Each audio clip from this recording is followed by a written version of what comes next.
All right, hello everybody. Welcome. How's it going? Hope you're having a good weekend so far. We got Ross Norris, we got Arif Hossein. Welcome, guys. Hope you are doing well. Let's see. I'm doing well. You know, getting a good start to the weekend going. Playing some Skyrim with some friends. Can't really ask for better than that, right? Okay, let's hop right in. I think we got one news story here. This one is just a Reddit post by Anai on the mod author of all my favorite overhauls here. He's putting out some feelers as to what his dedicated player base feels as to his concepts for his next big Ordinator update, his version 10 update. And a lot of this stuff was stuff that he was going to put in his Futhark overhauls, but not enough people downloaded that, I guess. He's kind of a numbers guy, and if he's seeing that his mods aren't getting the numbers that he would like, then he kind of just wants to squish these into the most popular ones the way he wants them. So the big thing I think here is that he is getting rid of the directional power attacks.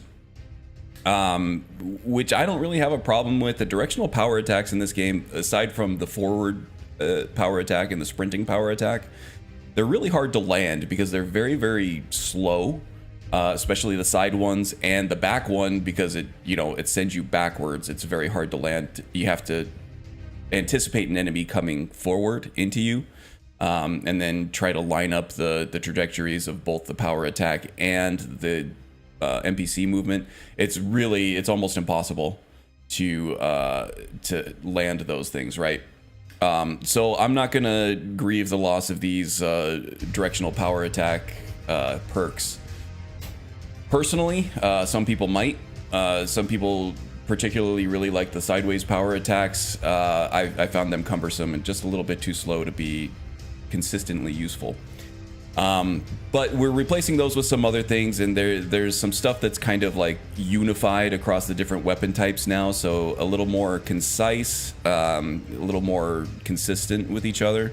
I'm going to go ahead and throw this in chat so you can look over, and I'm not going to read out the whole thing for you guys, but some interesting things here. Even if he doesn't end up going with most of these things, which, history has said that he actually does put most of these things in the release version of these mods. It's still interesting to see where his headspace is at with his mods going forward. A lot more reliance on bleed effects too, so I don't mind a bleed effect. There's still a bunch of burst damage in here, and even some of the bleed stuff, it will cause like trickle bleed damage, and then when you hit someone with like a power attack or something, then it will give you burst damage based on how much bleed damage was done during that time. So that is pretty cool. The other side effect of this is that now Ordinator will be more compatible with combat overhauls like MCO and the different weapon move sets that basically get rid of the sideways power attacks, directional power attacks, and the perks, and makes them all useful for weapon sets going forward. So we should see more uptake of Anirim if all this pans out the way he's hoping. More uptake of the Anirim overhauls in Wabbajacks and other mod lists going forward. So looking forward to seeing how this goes. There's a lot of purists out there who like Ordinator the way it was, so any major change is going to piss them off. There are people like that for everything. I'm more interested to see how this goes. I have an older copy that I can keep using if I want, as does everybody else through the Ordinator page. I think he has all of them, not even archived, just available in older files here. So you can, everything back to version 8, you can download and run if you want. So that's good. Oh, Vicar is here. Vicar, welcome. Woke up with a migraine. Yeah.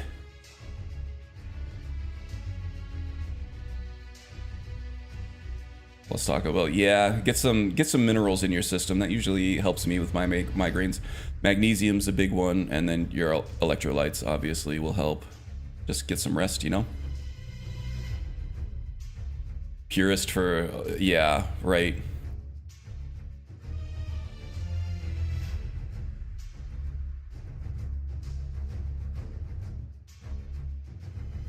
Uppers, downers, and poopers, yep. I like Taco Bell. I can't eat it every day, right? Because all their stuff kind of like tastes the same. To me, it's just in a different shape. It's the same thing in different shapes, same flavor profiles for most of it. But yeah, I can't eat it all the time, but I do enjoy Taco Bell now and then.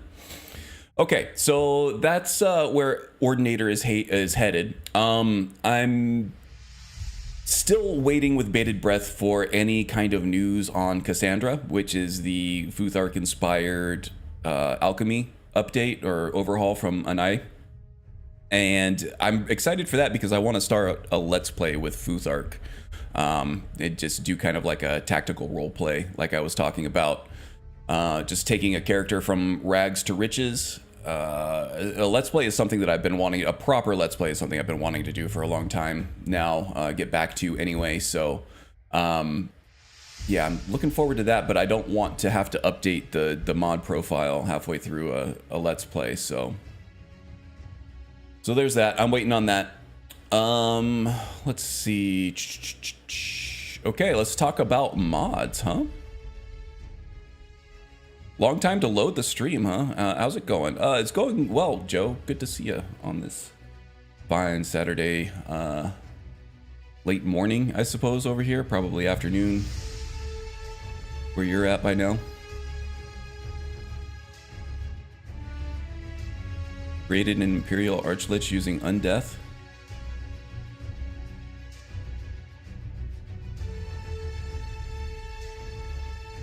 So had to, oh, sorry, I can't, I'm not able to see the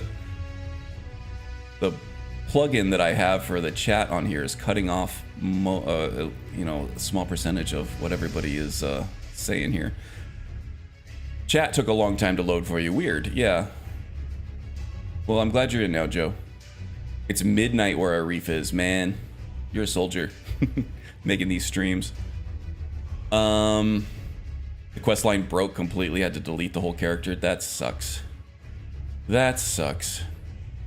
I know that there is some, because Magus is a big fan of the Undeath mod, and I'm pretty sure that there's some things you got to do to make that compatible with SE and some other popular mods, like world space edits and stuff like that. I'm not sure what they are because I've never actually used the mod myself. But, you know. All right, back to the mod discussion. New mods here. This one isn't new. This is a tool that you've been able to buy on Steam for a while. It's cheap, though. It's $7, I think. Oh, it's actually on sale in the spring sale. Man, I bought this a week too early. I paid full price. I paid $7 for this. Now it's on sale for $3.50. Anyway, it's not going to break your bank. What this does, though, is there's a new feature for this that is absolutely killer. It is called Adaptive Frame Gen. And what it does is it allows you, once you set your mode to adaptive, set your target frame rate, which should be the maximum frequency of your monitor. For mine, it's 165. And then set a flow scale based on what resolution you're running. Since I'm 1440p, I'm running at a 75% flow scale. That's what it says to do in the tooltip here. Set your G-Sync support and then just let it fly. Let the game run. There's a hotkey, by default it's Control-Alt-S, that enables scaling. It's just like hitting this button here. And what it does is it generates frames to fill in the difference between the frame rate you're running at and your target frame rate for the frequency of your monitor. And then you're just running a locked frame rate, max frame rate at the frequency of your monitor the entire time. I played it in Skyrim. I'm going to use it today to demonstrate it a little bit. I'm getting a locked, buttery smooth 165 frames per second. Completely, perfectly frame paced and everything, so there's no stuttering. There's a little bit of traversal stutter entering cells. Skyrim always going to have that. This does help smooth that out a little bit, though, so it's less noticeable when it does happen. I am super impressed with this. I've also used it to fix Black Myth Wukong, so I've been able to get back into that game this week. Even locking everything down to a perfect solid 60 frames per second, I was getting stuttering, just unbelievable stuttering. It was unplayable. But finally, this with a combination of Special K locking my monitor down to being essentially a 60 frame or 60 hertz monitor, and then locking down Black Myth Wukong to also be at a properly paced 60 frames per second, and then using this adaptive frame generation with targeting 60 frames per second. Now I'm getting a pretty much completely smooth 60 frames per second. So I'm able to play this game now. This was like a Game of the Year winner for 2024. A lot of people really loved it. I found it unplayable because of the stuttering in any kind of configuration that I was trying to play it in. Now I'm getting back into it and having a good time with it. Central time zone. So you're an hour, 2 hours away from me now.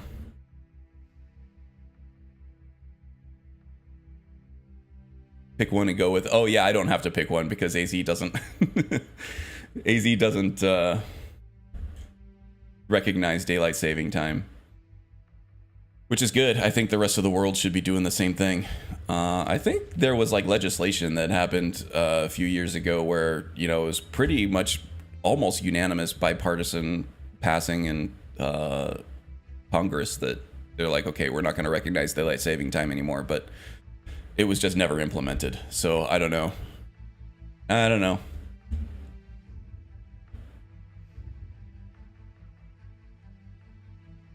We don't do daylight saving time here because we know how to use a clock. Well, it wasn't about being able to tell time. It was about, I think it was more about like farmers and stuff where, you know, if you would work from dusk to dawn, and in some seasons you would have like a huge expanded day or like a tiny window where you could actually get stuff done. This would help adjust industry time zones to reflect that. Oh, you're getting snow, huh, Joe? Noise. Man, I am losing out on a lot of this chat here. I don't know what happened. Let's see. Let's try to pop this out. This might help. Oops. That's not going to help me out at all.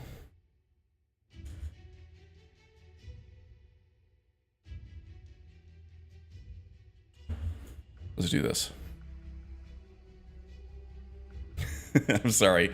I need more space. I have a vertical oriented monitor on the left that I'm trying to fit this into my OBS window, and it's just not working well. Okay, that might work. There we go. Let's see how that goes. You know, they didn't have daylight saving time back in the olden times, and they still got work done because the sun is like right there. Yeah. But that's kind of the thing, right? Depending on the season, you might only be working, have 4 workable hours in a day, and the and in some season you might be working 20 hours a day, and there's kind of a give and take between, like, you know, how many hours the workers are going to want to work a day and how many hours the business owner is going to want to get out of them a day. So this just gives you another negotiating tactic for all that. I don't know the actual story of it, but I'm sure it has something to do with that. It always does, right? So yeah, lossless scaling. I'm not sure if I put the... Got to make a phone call. All right, Joe. Good luck on the phone call. I'm going to put this link in the description. It is $350 right now. So if you want something to fiddle with, you know, frame gen, a bunch of different options on here too. It allows you to, you know, force G-Sync on or off. It allows you, you know, all kinds of... The main thing it does is it gives you FSR in games that don't support it. So you can do like a super sampling, super resolution on like a reconstructive image reconstruction on your game, which typically will help performance a lot, like DLSS. AMD or FSR is AMD's software solution to that. Now also frame gen, it's going to help if you have a frame gen capable card like an RTX 40 series or one of the new AMD cards, but it doesn't require it. It actually doesn't require it. This is a software solution. It is going to put a lot of strain on your GPU, and if your GPU can't handle it, you're gonna see varying results. But yeah, even if you're running like a 30 series card or an AMD card, you should still be able to make some use of this adaptive frame gen. So I am very high on that. Very good stuff. Not really a Skyrim mod, but it can be used in conjunction with other mods, right? Speaking of frame gen, a couple weeks ago we got a mod for community shaders that allowed frame gen. This is less of a robust solution, both this one and the one for community shaders, because it does not smooth out the frame rate at all. You could still be, you'll be getting twice the frame rate that you got before, but it's going to be a very choppy frame rate if you're not capping this at the right frame rate for your monitor. So they generally tell you to cap your FPS at half of your market or of your monitor's frequency plus 1 if it's an uneven number, and then that should give you a smooth frame rate as long as you're locked at that frame rate after frame gen, right? The adaptive frame gen on lossless scaling will actually give you a completely smooth, well-paced frame rate. So it's going to look smooth almost regardless of what frame rate you're running at. This one's more restrictive, but it gives you frame gen in E and B, which is cool, which is very cool. Warm Sands, Karn, and Chad excited for another stream. Yes, indeed, Tom. Welcome. Hope you're doing well this early Saturday. Or I guess it's late for you over there, huh? Later, anyway. You're probably just about to eat dinner, or had already eaten. Yeah. So if you were waiting for frame gen to come to E and B after it had already come to community shaders a week or two ago, well, it's here. Good stuff. And then, let's see, last one here. This one just popped up this morning that I saw. Iron Rose armor. So this is a female-centric set, and it's not as, like, revealy or, you know, booby or jiggly as a lot of the female-only sets are. This actually isn't female-only either. It seems like a pretty high-quality set. You know, aside from the lack of a proper chest plate, because you know you need those jiggle physics, right? It looks like actual usable armor. It looks well done. There's several variants on it. This one also does work with male models, but probably doesn't look as good. You can tell that the textures were meant for boobs on the chest spot there. It doesn't look bad, honestly. You would think that it would be a little more pronounced, the chest area, but it actually doesn't look bad. So if you're looking for something like this for a male character, this isn't terrible, but I think there are probably better options elsewhere. But actually not bad. If you're looking for like this high fantasy, you know, female knight class character, then this might be what you're looking for. Anyway, thought that was good. Nothing else really caught my eye as far as video game news or mods or anything like that, but some useful stuff. Lossless scaling, frame gen, all the good stuff coming down the pipe. New technology, always fun. There's the Emerald Knight set that's for both gender, methinks. Emerald Knight, let's look at Emerald Knight.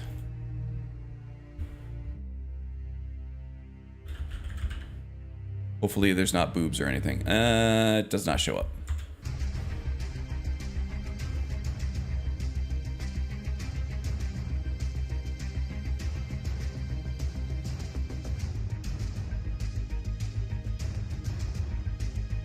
Opens armor mod, female armor is more detailed. Tail is almost, yeah. People, spend a lot more time wanting to work on a female model. It's probably because a lot of mod authors are young men who want to look at the female form all day, I guess, for some reason. Who knew? Tale is old as time, indeed. All right, let's see here. How my frames doing? Frames are doing good. No lost frames so far today.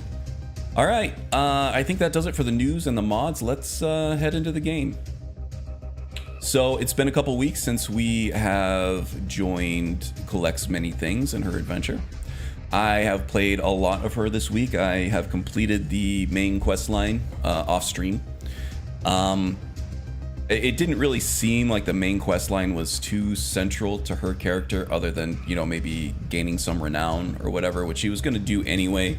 After joining the Bard's College, she was going to become a little more brash, a little more confident, maybe a little too much so, into thinking that, well, maybe not respecting her power as much as she would have when she were humble and meek. So she is definitely going to be wielding her power more often now. The plan was to go through the Dark Brotherhood quest line and kind of take her down a dark path, because of this confidence and boldness is now kind of leading her away from the needs of other people and more about her own selfish desires for feeling powerful after a lifetime of feeling weak. But I kind of wanted to do the Dawn Guard quest line because I do want to become a vampire with her. It helps the build a little bit in terms of getting boosted sneak and attack ratings for physical attacks, and both, you know, being harder to detect while you're sneaking, which she doesn't really need help with now, but she could definitely use the boosted attack damage. And there's also things like powers that you get that give her illusion effects without having to be an illusion mage, right? Oh, I forgot to turn on scaling. Let me just make sure that I have this on. Yeah, adaptive frame gen. Good stuff.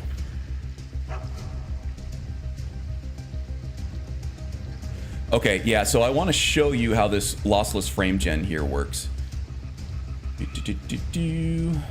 Draw FPS, here we go.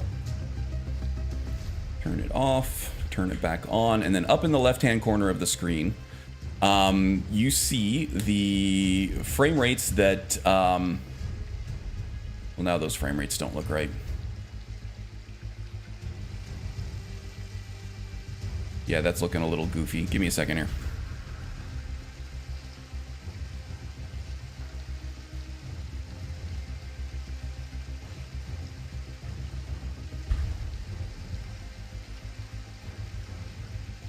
Streamer's curse here.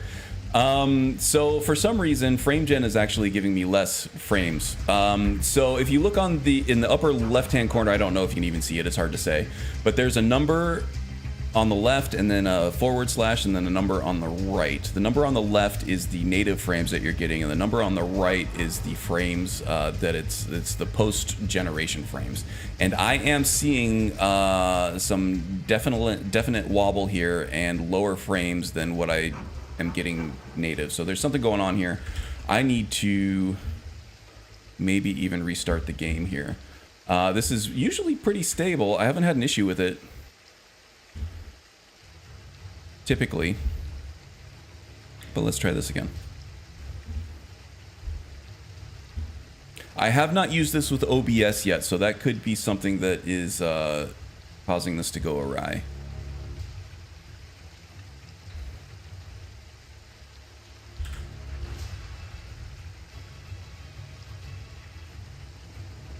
Yeah, it's still boogered up. OBS might be causing some issue with that. I never had a problem with the frame rate on my 4090 anyway, so I'm okay running without it, and then without OBS I can probably just, you know, run it at a solid 165. Let me try restarting the game again, though. Tech diagnosis live on the fly here. Gonna be playing some Oblivion. All right, Ross, have fun with Oblivion. A lot of rumors coming out, a lot of leaks about this Oblivion remake coming out soon, where apparently they remade Oblivion in Unreal Engine. Rare text stream, yeah. We'll see if this helps, and if it doesn't, then it's okay. We can just not use it. But I've been using it all week. It's been really solid. Viridian Knight. Yeah, Viridian Knight's cool. I actually have that one. It's kind of like almost like a glass armor looking thing, but it's more metallic looking. I think it's also light armor, if I'm not mistaken.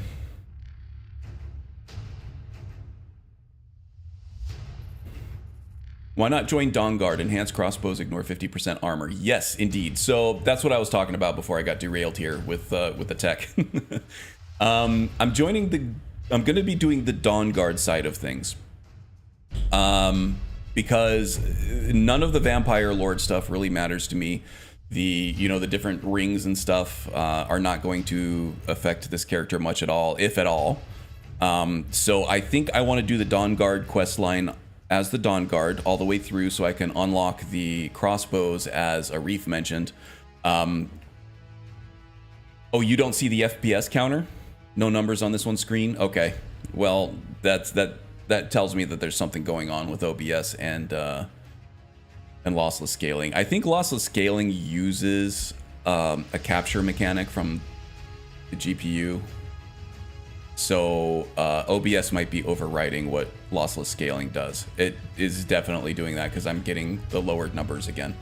So yeah, let's one more time here, quit out of this.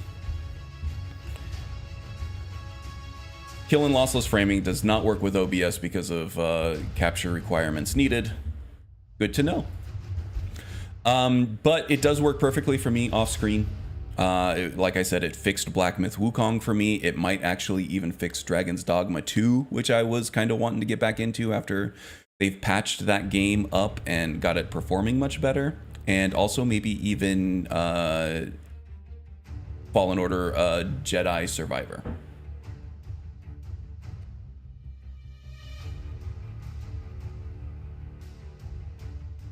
Or the sequel to Fallen Order.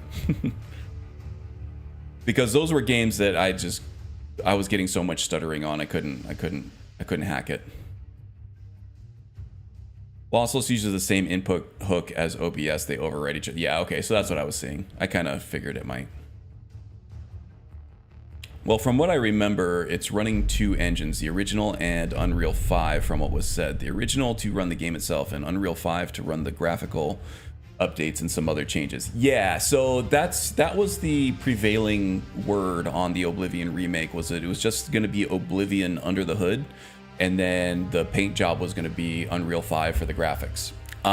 It turns out though that there was a website that went live when it shouldn't have gone live, that it was like a developer blog that was apparently working on Elder Scrolls, and he was talking about how they were overhauling the game mechanics on it as well. So I mean, they still might be running some version of the Gamebryo engine under the hood on that, just to help with the conversion and stuff. But it's not just a graphical remaster. They're overhauling a lot of stuff. Is definitely an external studio, and I don't remember the name of that studio. And again, we haven't gotten official word on any of this, so all of this has to be grain of salt territory, right? But it is sounding more and more credible as time goes on. So it's going to be more of a remake than a remaster, is what the current rumors are saying. That was the other changes I was... Yeah, they're like overhauling, lockpicking, blocking, all kinds of stuff. It's going to be a pretty major overhaul from what I heard. And I don't know how much of that they want to do in that old Gamebryo engine, and how much of that... you could probably enable a whole lot more overhaul stuff if you just do a lot of that in Unreal Engine. So I guess we'll see when it comes out how they're actually doing all that. But I wouldn't be shocked if they're just doing the majority of it in Unreal now. Skyblivion will still be superior. I think diehard fans of Skyrim and Oblivion will probably enjoy Skyblivion more because it's more familiar. I'm excited for both, actually. The only problem I have with this remake is that it's going to be Unreal, which for some games are fine, but most Unreal games that I play, they're just a stuttery mess. There's just an absolute, like, unplayable stuttery mess. So Jedi Survivor, I mentioned, it was so stuttery, even with like lengthy shader compilation steps at the beginning of the game. Just so much like shader effects that didn't get caught during the compilation phase, and then traversal stutter is also really bad if the developer isn't, you know, taking steps in the background during traversal to preload some of these nearby areas. Just a lot of stuttering there, and just developers not really properly rendering their frames on a proper timing with most hardware at a lot of different frame rates, especially high frame rates. Jedi Survivor was terrible. Black Myth Wukong was also terrible. Those are the big ones that really kind of caused me some ire against Unreal Engine. But then Hellblade 2, Senua's Saga, Hellblade 2, was perfect. It ran completely perfectly. That was another Unreal Engine 5 game. And it was completely smooth all the way through, and that was the best looking game I have ever played, you know, full stop. I loved that game. And that was Unreal, and that was a perfect experience. I was playing at high frame rates, variable frame rates, and it's still completely smooth in action. No problem there at all. So it can be done. I don't trust BGS developers or external BGS developers to be able to use Unreal Engine as expertly as Team Ninja did, but we'll see. We'll see what happens.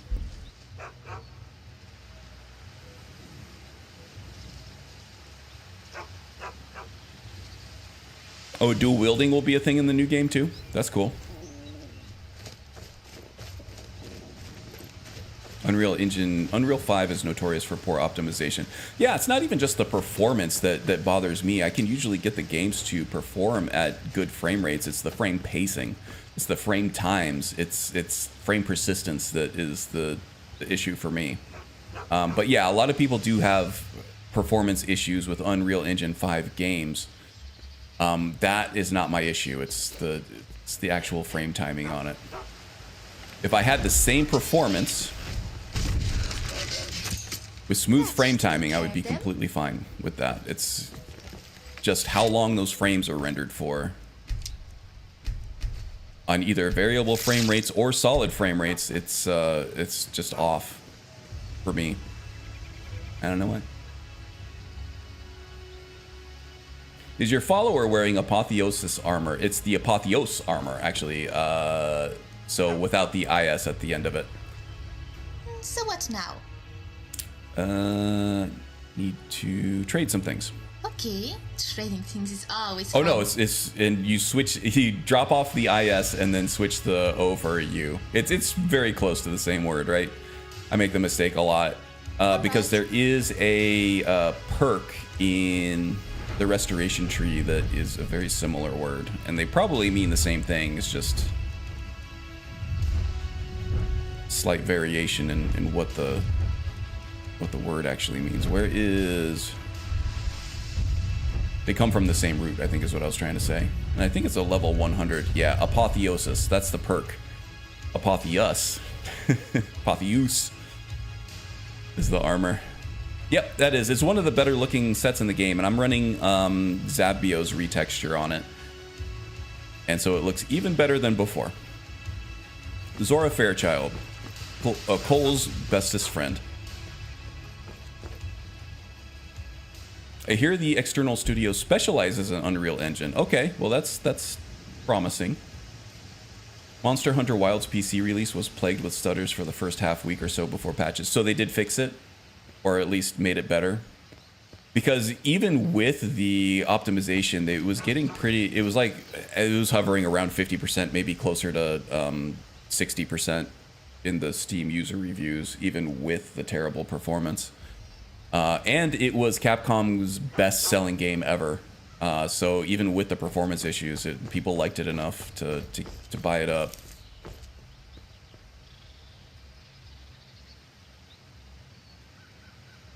Yeah, I think they both do, Arif. Apotheos means something like that.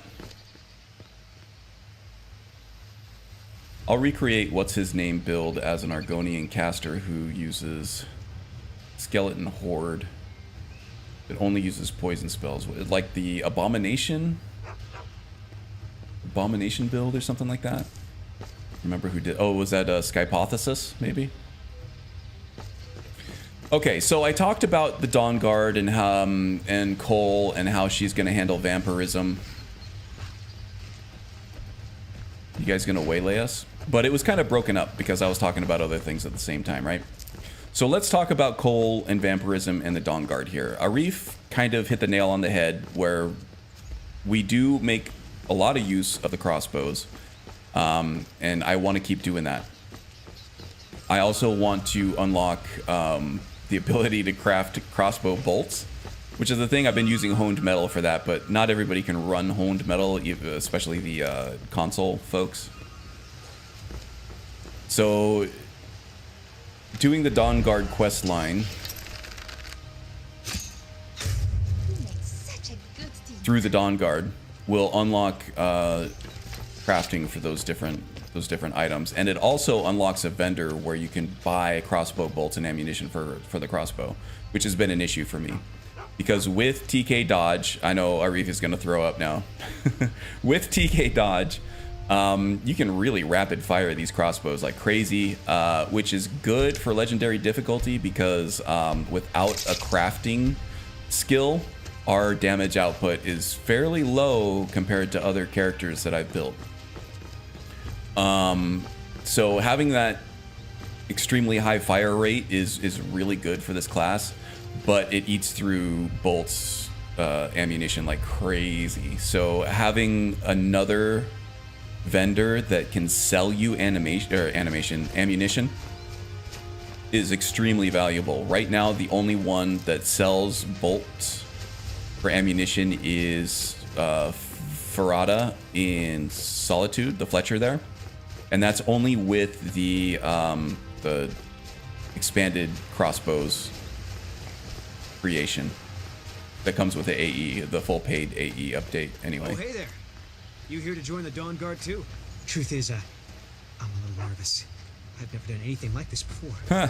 I hope you don't mind. I if used to walk be up like with you. Hey, don't Yeah, tell sure. Isran I was afraid to meet him by myself. Not the best first impression for a new vampire hunter, I guess. You need the Demon Butler giving him nothing but crossbow bolts. Yeah, right. So yeah, and then I think after we do the Dawn Guard quest line and we have unlocked Serana as a follower, I can just have Serana turn me. It can be hard as an Argonian, less so as an Irem Argonian, but it can be hard as an Argonian even getting infected with Vampirus Sanguinaris to become a vampire naturally. So you kind of either need to have Harkon turn you, have Serana turn you, or if you're running an Irem overhauls, if you're running Sacrosanct anyway, I'm not really sure how Sacrilege does it. You can do the Potion of Embracing, which I might do as well, but at that point, if I have Serana available, I'll just have her turn me. But I want to do that sooner rather than later because of the vampiric age systems that make you stronger as you spend more time and feed more as a vampire. Bigger than I expected. Ideally, if you're going to play a vampire character, you want to become a vampire as soon as possible. But since this character is going to make such heavy use of crossbows and bolts, as we just talked about, I need to delay that a little further. And I need to complete the Dawn Guard quest line first, which is not a low-level quest line, right? You can do it if you build correctly at low levels, but it's really meant to be done at like level 30 and up, ideally. Hey, there's Haster and the End King. Welcome, welcome, guys. Apo turn Theo God Osis process. I see. All right, so we can earn a few extra steel bolts from Durak here if we have him teach us the crossbow. Well, you made it. Good. Isran's in the fort. You can also let We'll get you a sorted random vampire infect you in 3 days. Oh, yeah, not as an Argonian, though. Argonians are too resistant to disease. That's what I was talking about. With any other character, that's fine. With any other race. And it's easier to turn your Argonian in Imperious. But vanilla Argonian is almost impossible to become infected with a disease. I haven't noticed any vampire menace. What is that you're shooting? Never seen a crossbow before. I actually Not surprised. have a much better crossbow than Kind of that a one, Dawn but Guard specialty. I want you to give me Nothing free better ammo for for putting it. down vampires. Here, take this one and give it a try. You'll want to get to know how to use it if you really plan to join the Dawn Guard. May your blades stay. All right, let's shoot your little crossbow here.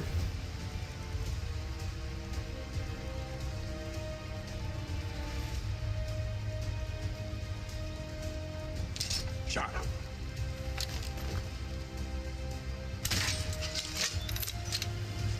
Am I doing it right, Durak?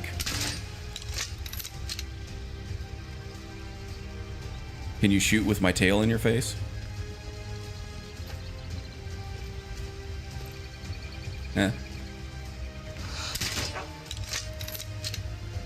Yeah, okay, but can you do this?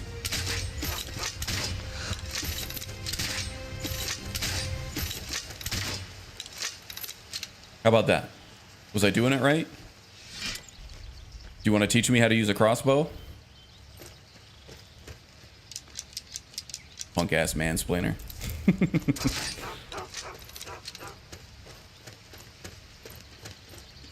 All right, little boy. I'll be your chaperone, talking to the big scary guess this is Isran. it. Wish me luck.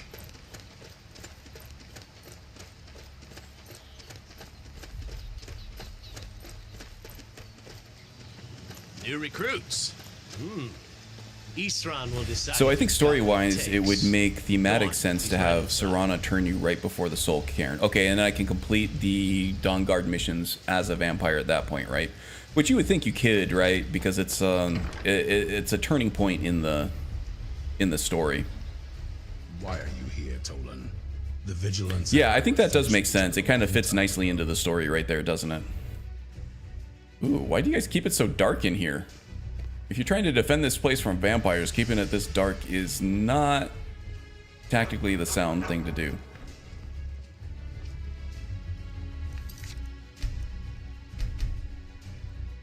Okay, I'm running a mod that pauses gameplay on the loading screen for things like permadeath and stuff to be more fair, so that Time ago. You know why you don't get attacked while Vigilants are under everything is attack loading in. everywhere. The vampires But sometimes are it can much more pause dangerous than we scripted believe. scenes like this. And now you want to come running to safety with the Dawn Guard. Is that it? I remember Keeper Carset telling me repeatedly that Fort Dawn Guard is a crumbling ruin, not worth the expense and manpower to repair. Yeah, And but now if we're that going to you've become a stirred the vampire vampires anyway, against I think you Arif come is begging for my right. protection. Isran. You can't do the soul trap thing, Carset which is dead. usually what I do for non-vampire All of the characters. But if I'm going to vigilants, become a vampire everyone. anyway, I think it just They're all dead. kind of fits in a little too You well, were right, letting we her were do that wrong. at that Isn't moment. that enough for you? Yes, well, I never wanted any of this to happen. I tried to warn all of you. I am sorry. Give Dad a quick call. Nice. So who are you? Hope Dad is doing well. What do you want? Doing a Bifrost Knightess who uses frost spells and uses skeletal mages who use frost magic. Nice. Cryomancy, I like it. Well, I heard you were looking for vampire hunters. You heard right. I'm glad word's finally starting to get around. But that means it won't be long before the vampires start to take notice as well. Okay, what can I do to help? I need someone out in the field taking the fight to the damn vampires, while we're getting the fort back into shape. Tolan was telling me about some cave the vigilants were poking around in. Seemed to think it was related to these recent vampire attacks. Tolan, tell her about, what was it? So Isran does tell you to cleanse your vampirism. Yes, So that's it. you could do the side quests up to the Hollow. enhanced crossbow before Brother that part of the Adalval quest line was happens. sure Yeah, it but had some long-lost I hate leaving vampire undone stuff in artifact the of quest log. We didn't listen to him Maybe I'm a any little more than we did OCD Isran. like that. I don't like having just the this huge hall. quest log full of things that still need to be done. That's good enough for me. So I might just do the We'll see what the whole vampires were Dawn looking Guard for thing. at Maybe this we can dim still do hollow. With any luck. the way you said, but I don't want to have to reset my vampire age also. I don't know. There isn't much We yet. still have a ways to go before we have to decide. Fun to plan out I'll though. meet you at Dim Hollow. It's the least I can do to avenge my fallen comrades. Tolan, I don't think that's a good idea. You vigilants were never trained. I know what you think of us. You think we're soft, that we're cowards. You think our deaths proved our weakness, and are granted you do not have to face the same test. Ooh, he's We angry. found wanting. I'm going to Dim Hollow Crypt. Perhaps I can be of some small assistance to you. You there, boy. Stop Awful stalking serious the man with shadows that kind and of step facial up here. hair, right? What's I've your never name? seen someone with that kind of facial hair I'm, act so serious before. My name is Agmir, sir. Do I look like a Anywho, sir to you? all right, we did I'm get a not a few more soldier, steel bolts and you're not on the joining barrel the army. there. We do need to go to Dim Hollow. Yes, sir. But I wanted to talk about what Farm boy. compelled What's your Cole to weapon? come out here in the first place. My weapon? So she's through the Bard's College now, and I do have, I think, just about all of the main skills for the class capped out. So archery is capped out, light armor, sneak, lockpicking, pickpocket, and speech. And now that she's 100 speech, she's a lot more bold and confident than she was earlier on in the playthrough. So she's going to have a lot more confidence. She's going to be acting for herself now a lot more than she was before. Before she was acting for other people and just trying to make ends meet for herself. Now she wants to thrive. She doesn't want to just survive anymore. She wants to thrive. Just take a few So she's going to be making a lot more selfish choices in what she does and how she does it. And that's going to lead her down kind of a dark path, I think. Dawnguard crossbow crafting manual. So we'll get unlock Dawnguard recipes now. Be able to have honed metal. Smiths craft us up some Dawnguard stuff. All right, we got some more bolts there. So when we first met Durak, or when Cole first met Durak,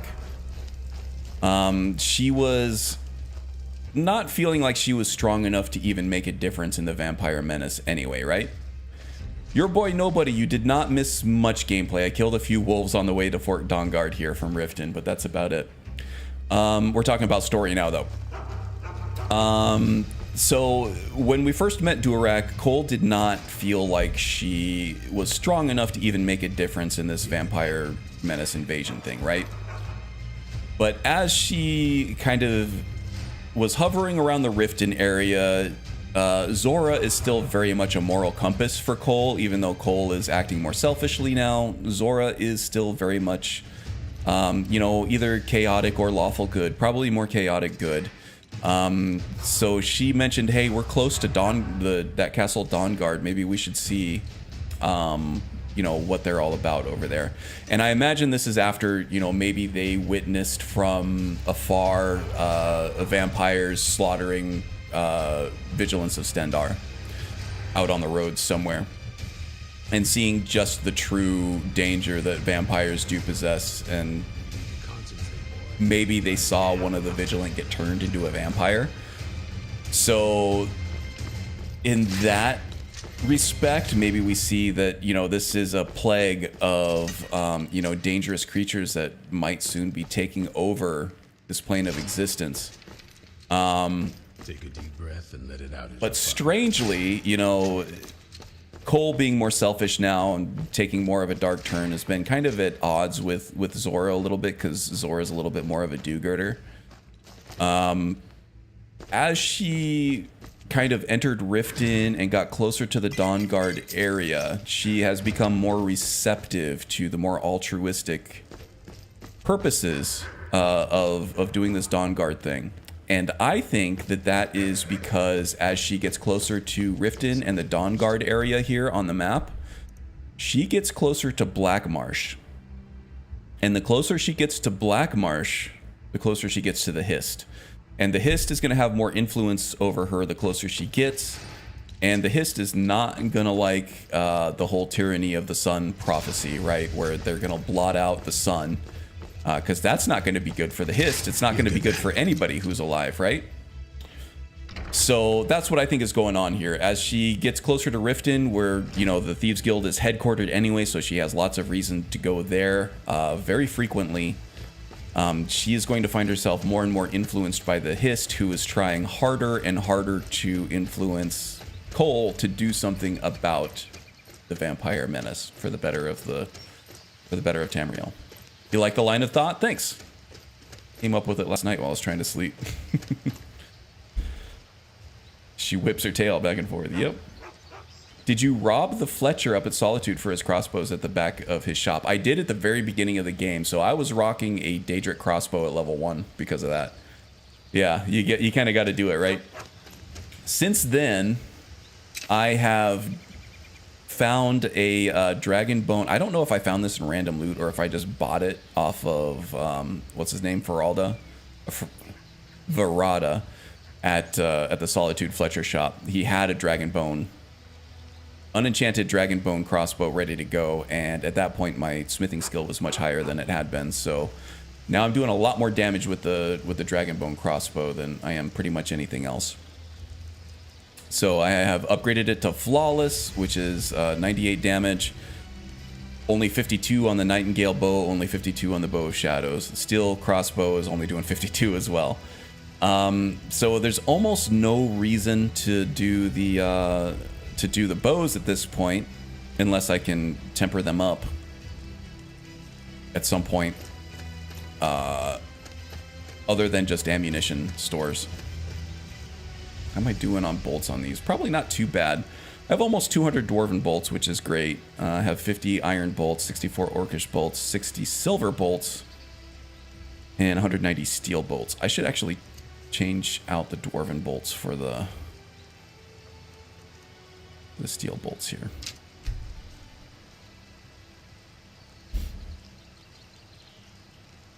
Question: I know of a few means to get skooma and alcohol, but there are any more reliable methods? Well, there's the skooma bandits on the outskirts of Winterhold, not Windhelm, Whiterun. They have a batch of them, but typically you can get them at the Khajiit caravans, I think. And I don't know if that's you need rare curios or thing. I think that's a vanilla thing. I think you could always buy skooma off of them, and they usually have a few. That's where I get most of mine. And when Cole makes it to Castle Volkswagen, her mind would be a lot clearer because it's the farthest possible from Blackmarsh, yes. I never think of the Hist, honestly. Then again, in Skyrim, I very rarely play Argonians, so I don't need to think about it much. Survival makes Argonians hell, honestly. That's why I don't play Survival much. I don't mind the eating and the drinking and the sleeping, but when it comes to exposure to like cold and stuff, that's when I kind of have to draw the line, because it just restricts where you can go and what you can do so much that it kind of becomes a detriment to the story and the gameplay at that point. Nothing penetrates like a dragon bone crossbow. I should rename this to the Dragon Boner. Looking for the higher end alcohol like the rare Blackbriar and Haunting Brew stuff.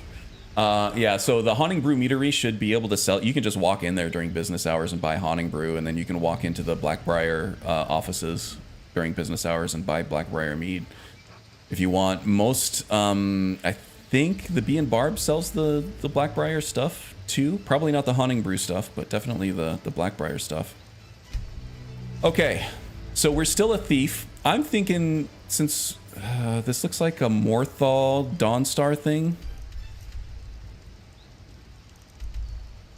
I think, oh geez, would we feel compelled to come here immediately? I think since we're close to the Hist is going to compel us to do this. Otherwise, I was going to say maybe we take a pit stop in Riften and get some Thieves Guild jobs for Dawnstar and Morthal.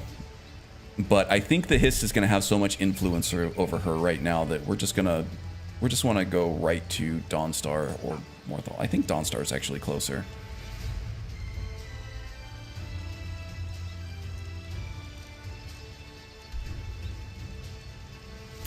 I think you can actually take the Hall of the Vigilant path, because I think the Shrine of Mehrunes Dagon is right over here too.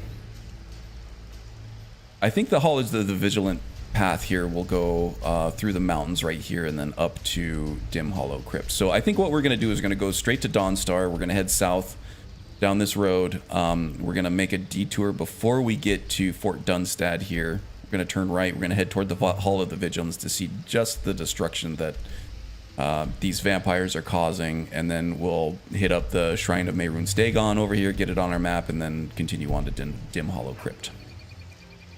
It all starts with Dawnstar. Silent Echo, welcome, buddy. Hope you're doing well.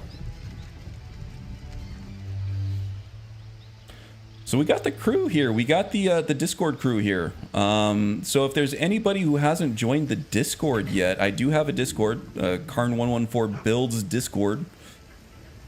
Our friends Reef, your boy Nobody, Silent Echo, we're all pretty active in the Discords over there. I believe the link in the description should be good to go. Go ahead and join if you want to continue the conversation of character building, role play, and all this stuff. If it's fun, we do a lot of that over there.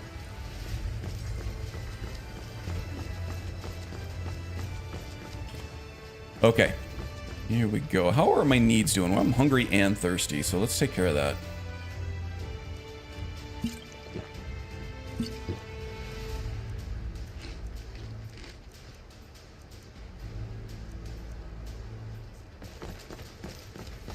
There we go. Now we're good.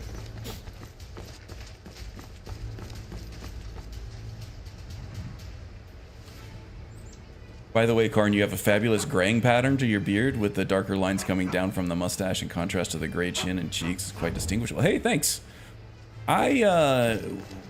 Some days I would really like to chop this thing off, especially during the summer. But I just don't want to deprive the world of this magnificent beard, you know? I don't know. Sometimes that pattern... Oh, okay. We have, looks like there's a very big animal up there that... That's not that big. It's just a wolf. Kine wants us to kill. We got it. We did not kill it, though. It was an ice wolf. Now it's dead, and Kine is pleased. Hopefully these guys are not enemies. They just look like maybe bodyguards. You're not thugs, are you? Okay, good. I thought maybe they were thugs.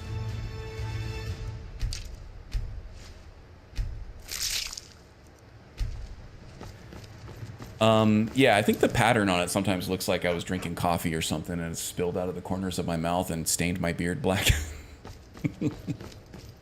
I'm glad nobody else sees it that way, or at least you don't.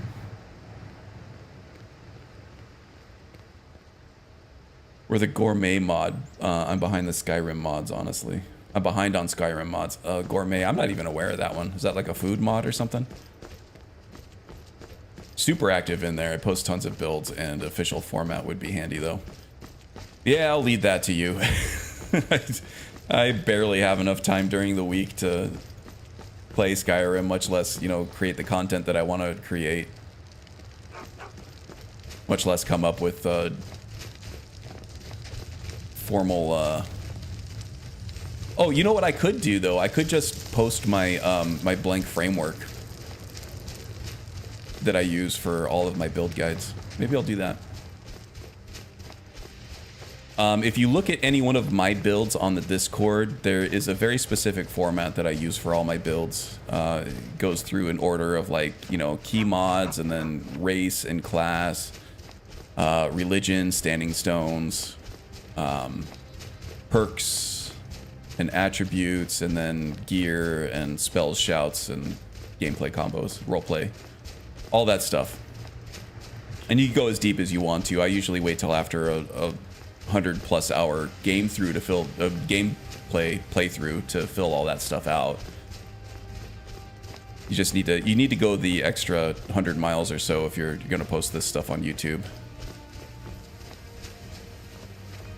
Than just, you know, concepts of things.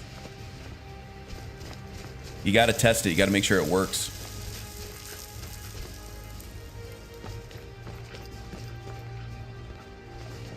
Oh, you know what? I didn't even look at the Hall of the Vigil. Let's go back and check that out. Nulvis does add in some things like the follower Keeper Carset, like Keeper Carset survives and you go find her at the Beacon of Stendar and things like that. Not that I'm going to use her as a follower for this playthrough at all, but I do have shades of completionist in my DNA. I'm not quite OCD enough to follow up on it all the time, but it does hit me now and then. Two-hand Frost Mage who uses skeletal Frost Mages. Nice.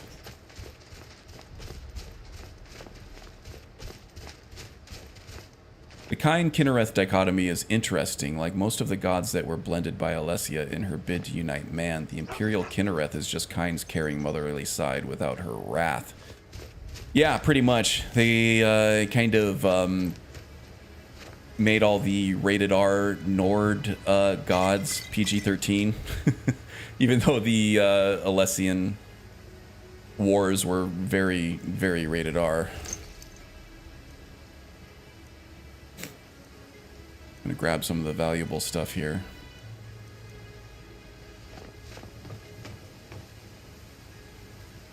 Wow, this was an absolute slaughter. Look at this place. These are some wicked looking creatures that I don't think Cole has seen yet, but she would loathe to meet one in battle, that's for sure. A naked master vampire. Interesting.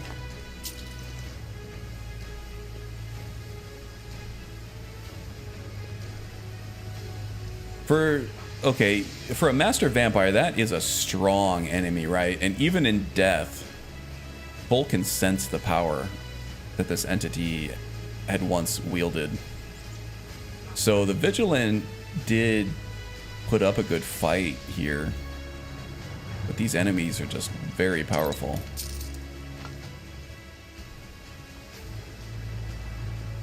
Man, what a mess, huh? Your disease potion recipe. We're not going to need that, but we'll take it anyway. Once we become a vampire, we don't need to worry about disease anymore. And as an Argonian, you really don't have to worry about disease anyway, as we were talking about earlier. But I can sell some of these things off. Let's keep it light. We have a long dungeon dive. Read, letter to Keeper Carset. Started, Unholy Vigil. Carset, I've received your letter about the sudden disappearance of our patrols in the Pale. The news is troubling for sure. My old partner Fenric was among them, and he was not only a Vigil enforcer, but the finest warrior I knew. For him to be missing is no small thing, but perhaps fate has conspired for these events to happen, so that I may repay the life debt I owe him. I will leave for Dawnstar in the morning and take a room at the inn. If I learn anything, you'll be the first to know. Stendar's mercy be with you. Azarain. So let's grab that. Might be a lead for more riches at some point, right? And that's still very much what is motivating and compelling Cole's many decisions, at least not, well, the Hist are possessing her. Is getting rich. At first it was just, the thieving was just a means of survival, but she has a talent for it. She has found that she enjoys it, and now she's going to use it to get rich. Why not?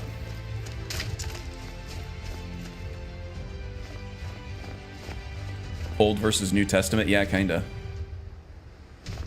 Can you re-undead vampires? Can you re-raise them from undead? Not in the vanilla game, because when you kill a vampire they become ash piles, right?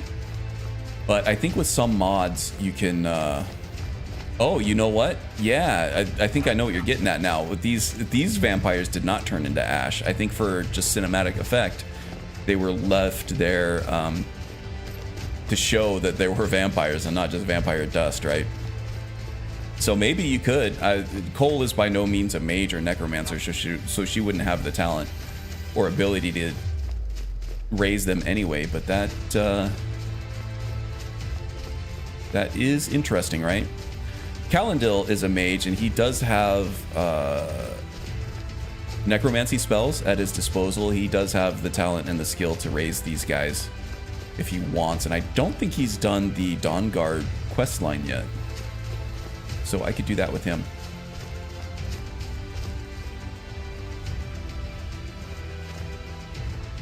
They're usually higher level. You might need to be higher level or be Necromage Vampire with Bloodworm Helm.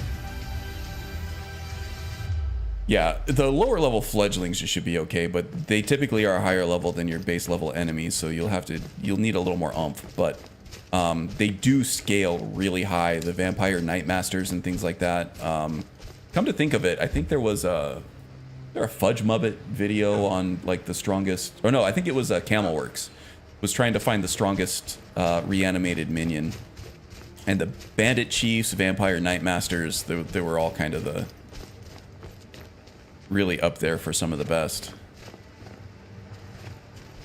Okay, so here's Dim Hollow, and I kind of want to go put Mehrunes on the map here too. Oh, there's a dragon wall up here too. I don't know if I want to tangle with a dragon right now.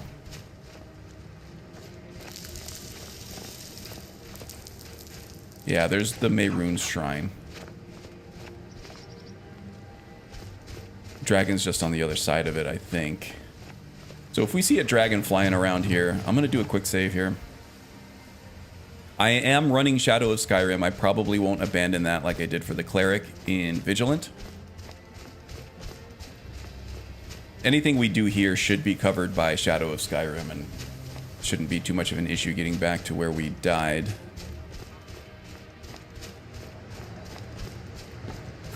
Dragons are still an issue for this character. I was able to defeat Alduin.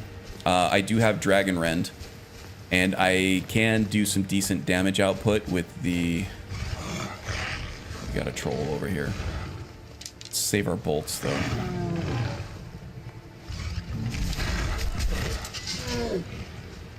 With the machine gun firing of the... crossbows. I know I have an invisible arrow. I don't know why. It's just this bow when I'm doing the sneak attack shots in first person view. I don't know what's going on with it.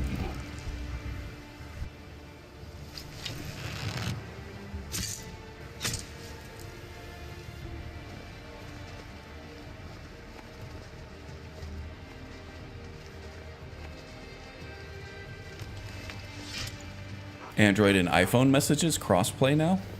Interesting. Gonna name my Nord Freya. That's a nice name.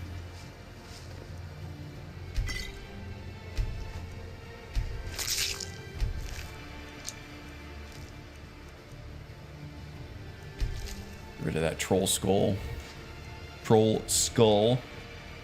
Say that 10 times fast.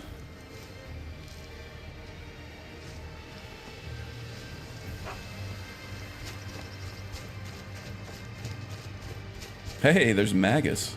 I'm out at the moment, but just stopped in to say hi, and make sure to smash that like button. Hey, good shout out. Yeah, liking and subscribing is free for you, and it's really, really good for the channel. So if you want to support the channel, 2 free clicks. That's all it takes. It does motivate me to make more and better content. I am most of the way right now through processing the audio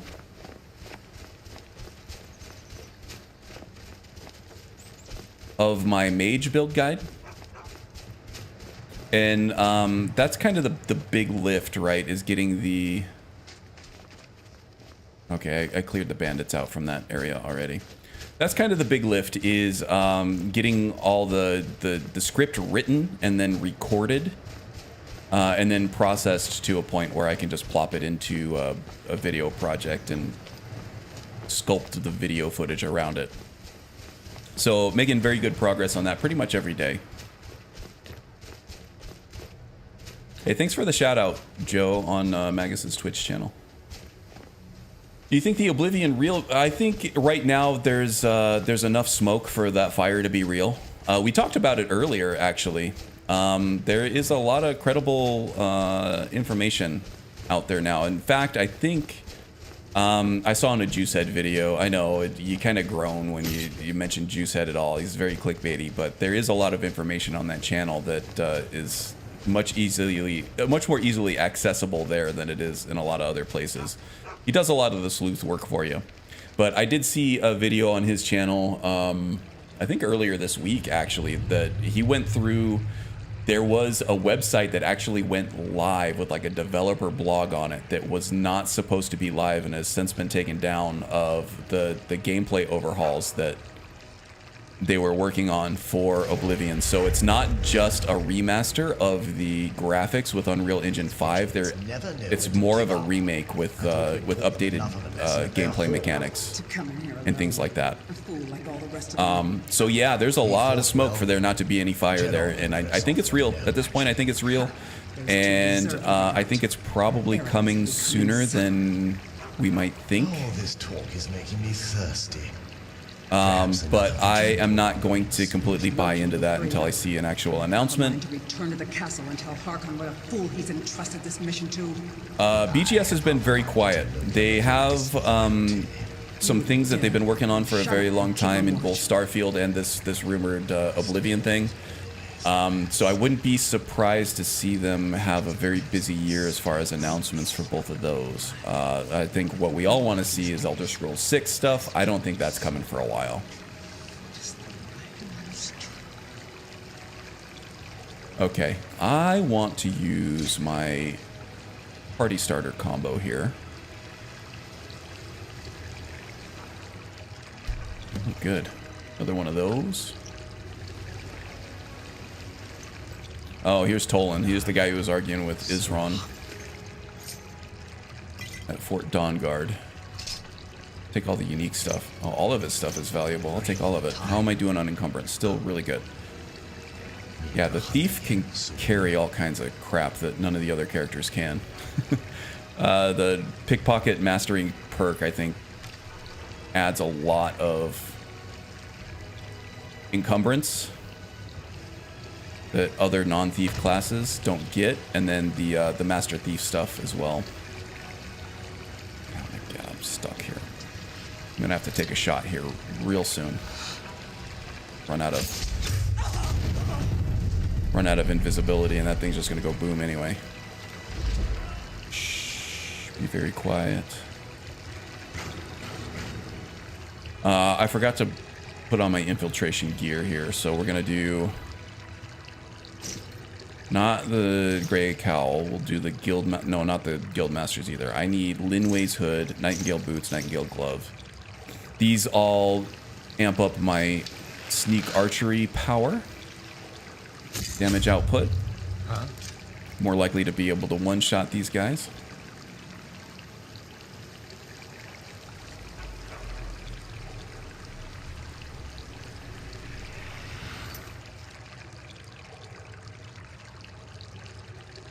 Trust Danny of VSO more. I trust myself more than either of them. Yeah, pretty much. I don't know how much I trust either of them. At least Juicehead follows up on his sources and stuff. ESO, I guess he's reputable. I like his beard. Party starter doesn't seem to be doing as much damage as you'd expect for a big freaking barrel of explosives would. Yeah. It's actually not doing too bad. It's just on legendary difficulty, your damage output is nerfed so much. I think it scales pretty much directly with sneak skill. Let me see here.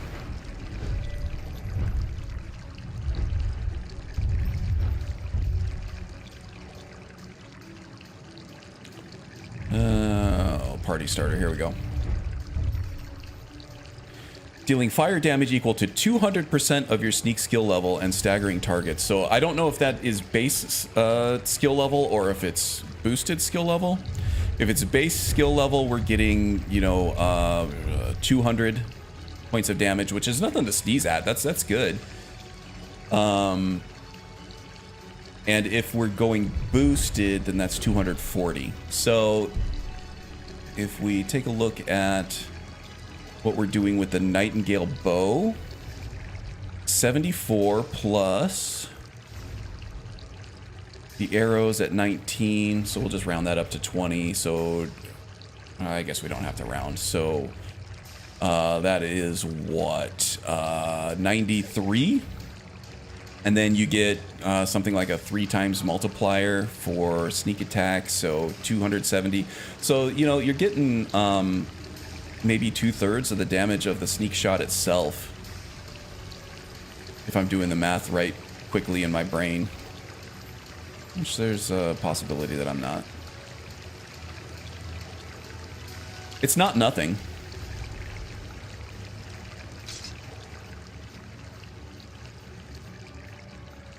But nostalgia. Hey, nostalgia's a powerful thing. I'm not blaming anybody for nostalgia. Hits me all the time. I forgot to even use Death's Emperor that last time.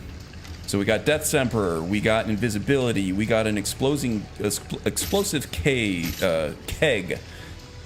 We're gonna sit for 5 seconds to get Ambush Predator.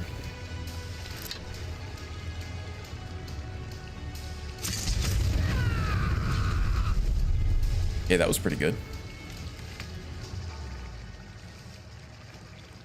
Kaboom! I don't know. Maybe it's not as strong as you would expect, but it's still fun as hell. I still smile though. I was smiling the whole time I was doing it. Right?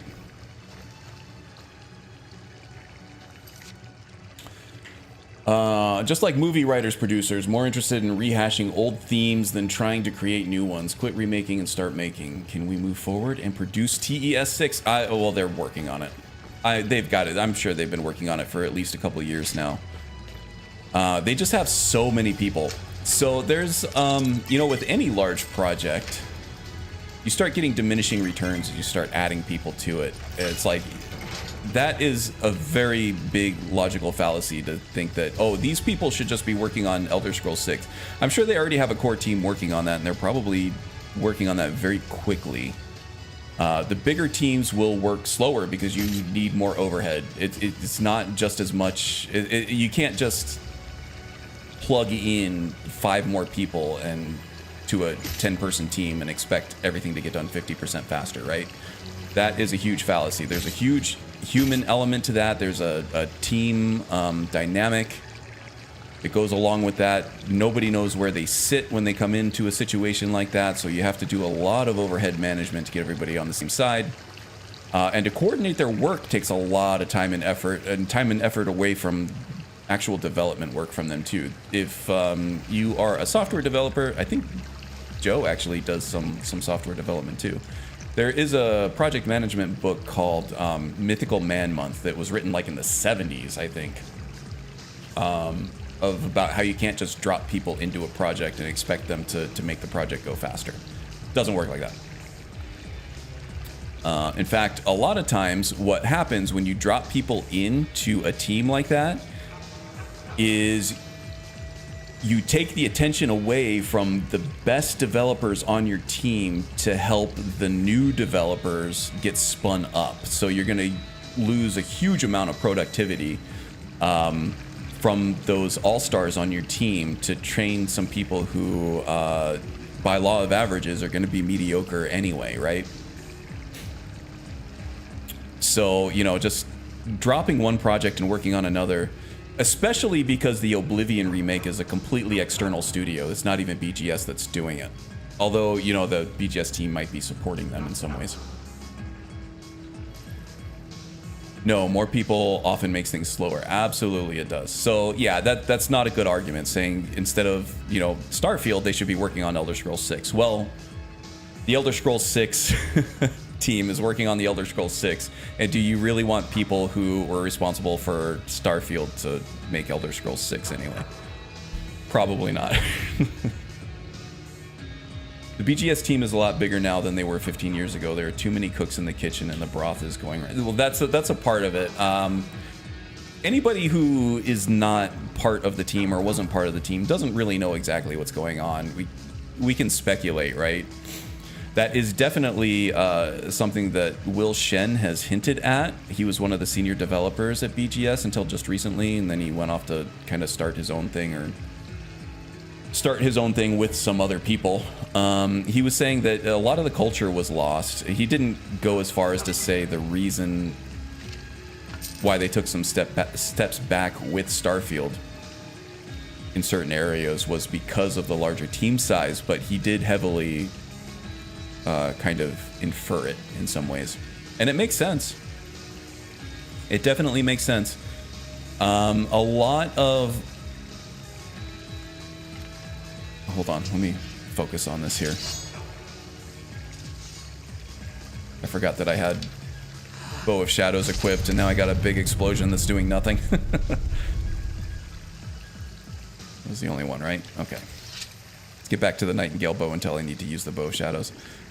They were talking about how the level designers and programmers used to have a lot of autonomy on how these dungeon experiences went, which is why you got so many varied dungeons in these earlier games, right? Like, you would have a very small team of people, probably a couple developers, maybe a designer, maybe a writer involved on a bigger dungeon like this one.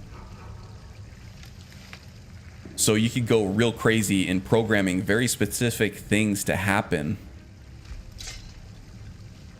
in a dungeon like this. But then they scaled way up for Starfield, and now all of a sudden they need standards on everything. So those programmers and developers and designers and writers, they lost a lot of autonomy in what they could do because their efforts now were so huge that they needed more management to be able to make everything fit and be coherent. Which makes sense. That's kind of like the theory anyway. Again, only Will Shen can say for sure, and the people involved in it can say for sure, but it does kind of track. And that's why we have so many POIs that are so samey in Starfield. Now, I've gone on record saying that I don't hate Starfield. In fact, I quite love that game. But there are, I definitely freely admit that there are some problems and things that were better in Oblivion and Skyrim, and even Fallout 4 and Fallout 3. And the procedural generated POIs is definitely one of my main complaints there.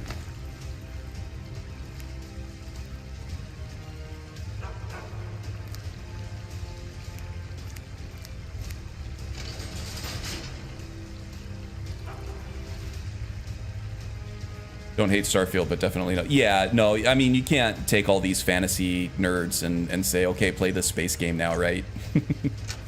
It's not going to work like that. You might get some space nerds that weren't interested in the fantasy stuff, which did happen a lot. There's a lot of Starfield players that were playing No Man's Sky, and, you know, you get a division amongst those players. It was like, which one was better?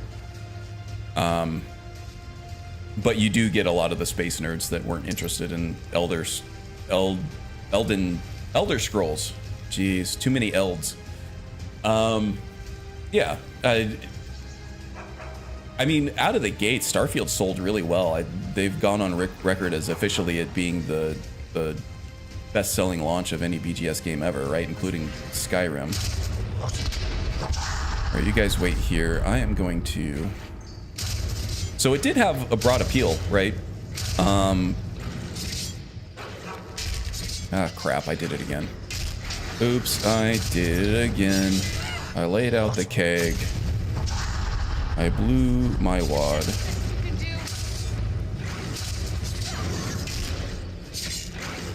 But oftentimes with a lot of different... do I have party starter ready yet? There we go. I'm gonna get this party started for sure. Let's get Ambush Predator going. I'll finish my thought here in a second. Ambush Predator is active. Kaboom.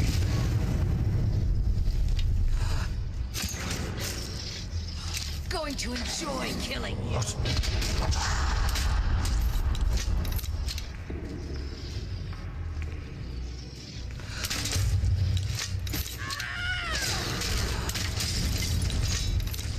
It's always a danger of rolling out of that kill cam that you're gonna get animation frozen. Does happen.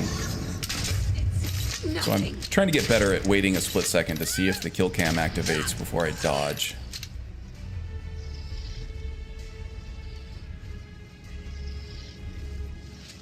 I hear you, but I don't see you. I know you're there. You're hiding behind that other dude. There you go.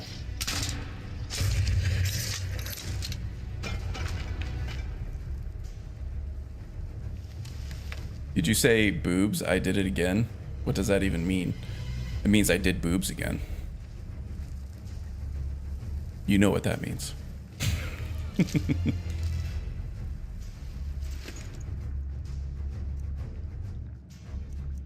Yeah, I agree. I don't think they need to scrap everything. Who said that? Who said that? Let me see.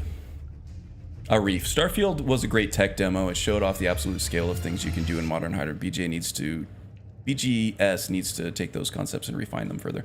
Yeah, they need to refine them, or they need to figure out what worked in that game and what people missed from, you know, Skyrim or Fallout 4 or whatever else. Scrap the things that didn't work or refine those further and bring back the things that did work that people liked. I don't think it's a burn it all down and start over type situation. There's definitely some things you want to hang on to there. They did some things well. I turned off ranged kill cams on violence because I got stuck in them and killed a long time. Yeah, I might be getting close to that too. We'll see. It hasn't been, I mean, okay, I've played this for quite a long time now. This is 71.5 hours into this playthrough on this save. I haven't gotten completely locked out. I did have one issue with it one time where I got stuck and just had to reload a save, but it hasn't become such an annoyance yet that I want to completely get rid of it. I do like the cinematicness of it.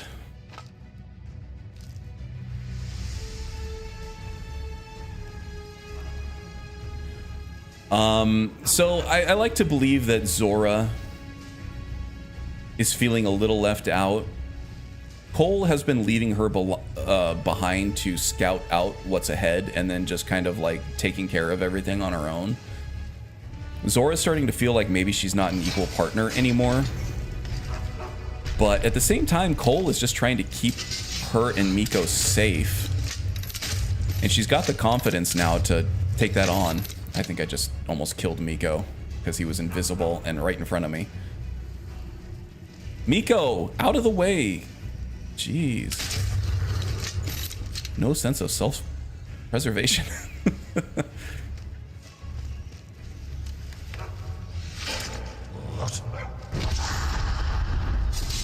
You guys just gonna stand there? Nice block, Zora. So with her increased speech skill, I think Cole is starting to be able to read the room a little better, and Zora is feeling a little left out of the activities here. So Cole's just gonna throw her a bone every once in a while, like right here. She could have easily taken this Draugr out by herself.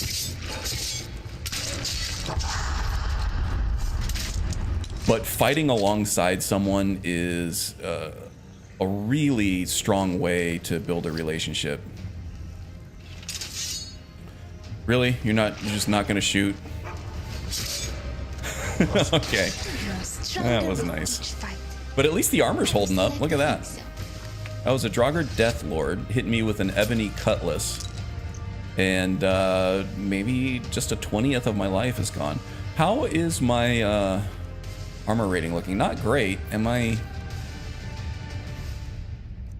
still on legendary difficulty? Yes.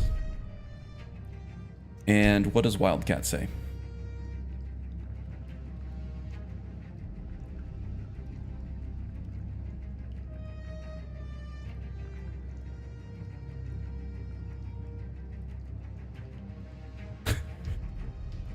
Settlement building definitely makes me breathe manually. Elder Scrolls 6, another Tamriel settlement needs your help. Yeah, I'm not a big fan of the settlement building stuff either, but at least with Starfield they were less oh, we're only at 370. This is still more than vanilla legendary difficulty with damage taken. So I think we're okay. I don't know what happened. I don't know why that didn't hurt very much. Maybe it had something to do with the kill cam. Yeah, Starfield made the settlement building a little less rammed down your throat than the Fallout 4 one did. Fallout 4 made it so that, you know, you had to do the settlement building in order to progress the story. And you had to do quite a bit of it. Starfield didn't do that, but yeah, I would rather have them work on more of a cultivated, like, handwritten experience than fluff out, you know, the gameplay time with things like settlement building. Although, you know, a lot of people really like that settlement building aspect. Can't discount that. People do like it. And the people who like it are less noisy and annoying about it than the people who don't. There are probably a lot more of them that like it than that hate it.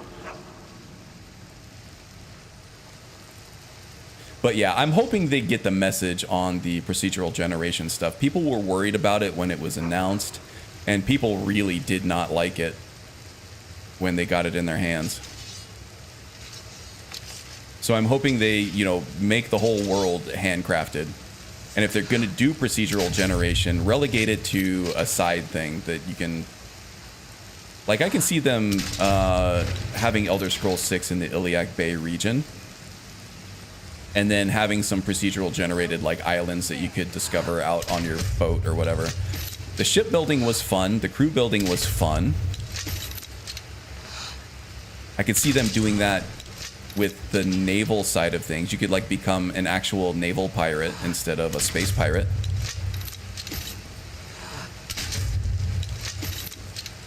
Anybody there? No.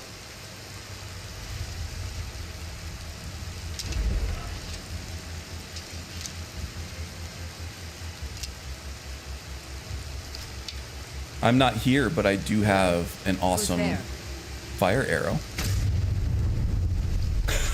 That's awesome. I still got a bolt stuck in my hand here. Let's get that out of there.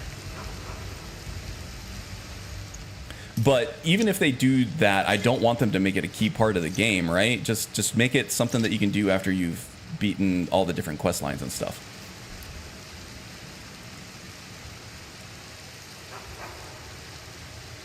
CW really liked building. He did, yeah. You make the right choice because Karn is fantastic and so entertaining. I am. Welcome in, Boone, by the way. Came in talking about boobs and I forgot to greet you. A naval pirate instead of a chest pirate. No. Butt pirate, maybe. Karn, are you using TK Dodge by chance? Yes, I am. Quite a bit of it. And can be best enjoyed when he is live. Yeah, it's the banter. It's all about the banter.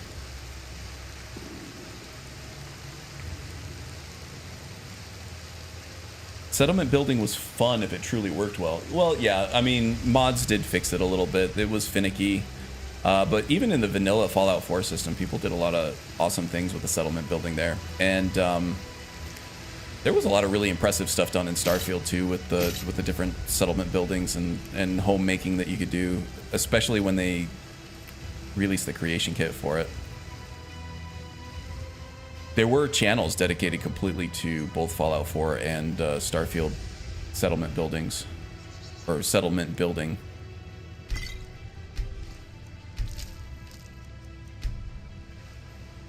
So I think that just because people were angry about it, you can't really discount people, how many people actually did enjoy it. Because like I said, the people who enjoy it aren't as, you know, loud as the people who didn't.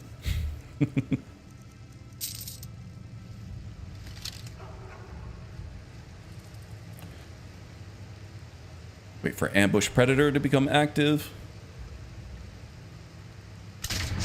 This is a lower level vampire, so she wasn't going to survive the party starter keg anyway. I didn't need the extra damage from that.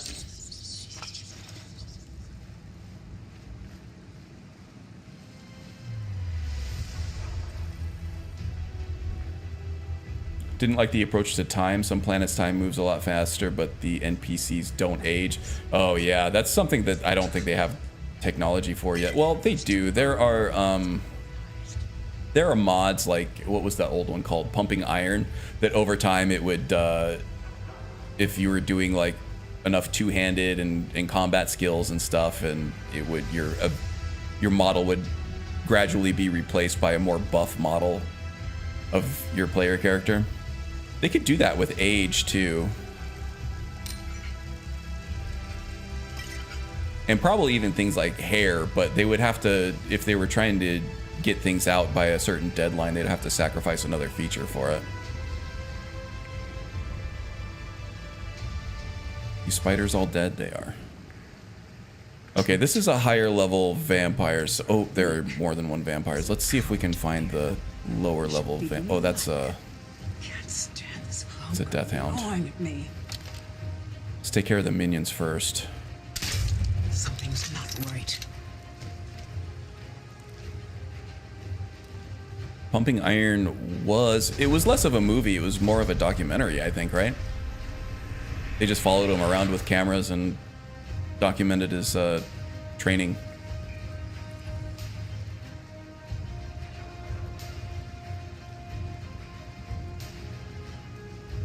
Fable 2 did it. Yeah, The Witcher 3 did it also with the hair lengths and stuff. You had to go get haircuts in that game. And get shaved and stuff. There's a mod for hair, beard, and Skyrim. Yeah. And welcome in, Tolviar, if you were lurking or something. I didn't catch you on the way in if you'd already said hi. I should have destroyed all these carcasses with Hunterborn, so that this vampire had less minions to raise.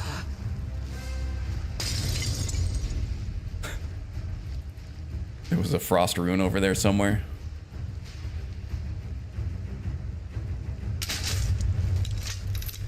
We may beat again. Is he dead? He's dead. Who did she raise? Alright, I'm just gonna ignore the minion, and I'm gonna do what I can to kill her outright. She said I'd forget, and usually I do. Sometimes, still remember their faces. Bleeding. She's not gonna stay put. Where's she going? Where's she gonna end up? Right around here anyway.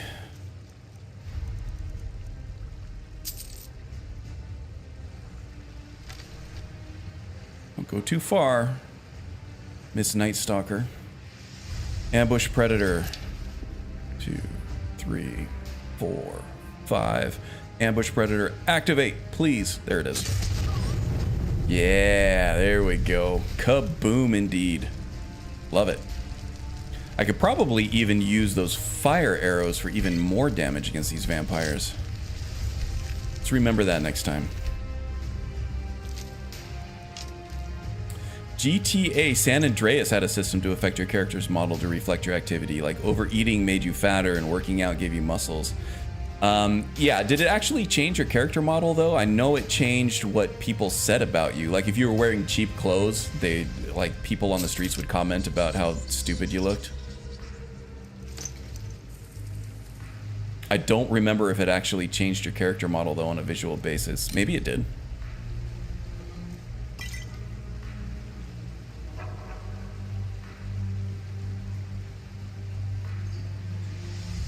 Takes into consideration how the character travels, so a lot of running, walking also buffed your character. That's cool.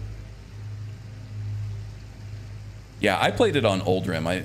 I think they had it ported to SE though. I have a vague recollection of running it on SE, but it's something that kind of fell out of favor. It's one of those immersive mods that doesn't really add anything to gameplay, but you know.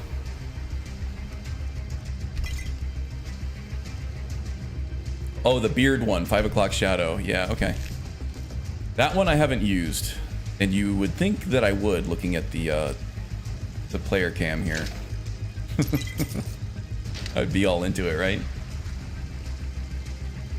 Yeah, that was in 2005. Yeah, I mean, it's not that the technology doesn't exist. It's just the time that it takes to implement these things and what you would have to sacrifice in order to get it into your game by a certain deadline. That's why BGS games they often become some of the best games ever, kind of bar none, because you have an unlimited supply of 100% dedicated developers that will work all the free overtime.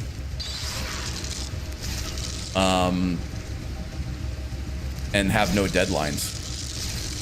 So when you think about it that way, of course a modded Skyrim is going to be better than 90% of any other game, if not every other game.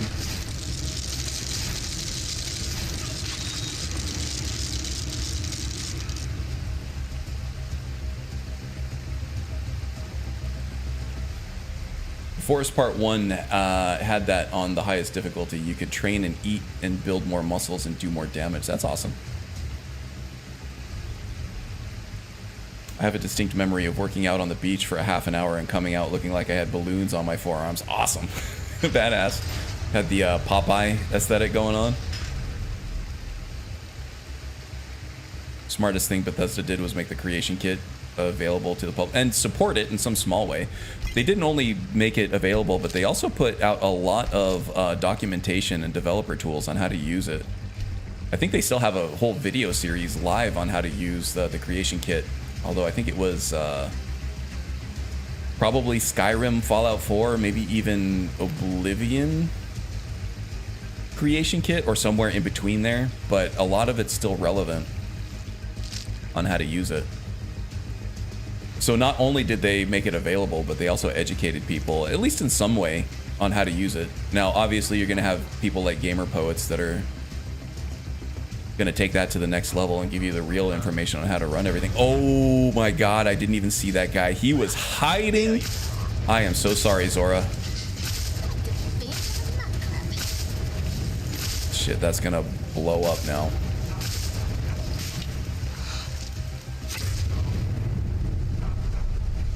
Zora, you still alive? Miko, you good?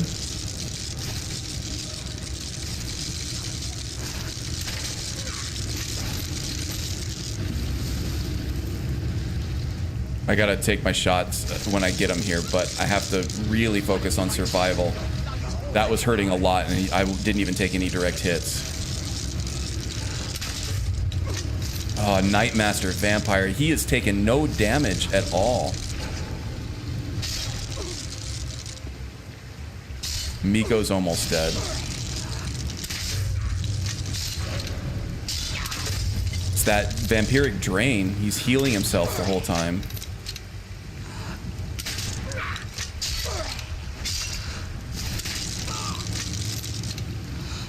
I don't want to use my explosive stuff because that could outright kill Miko at this point.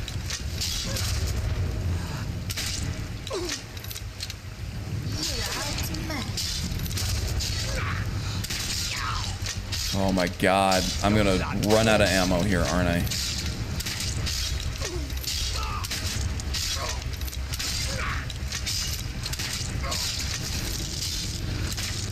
Do I have any true shot potions or anything? Man, Zora is tanking like a pro over there, though. Let's do some resist cold and resist magic and some resist shock. Fortify up the stamina. We'll do light feet. We're still not detected. That actually could play into our favor. Let's do some smoke screen here.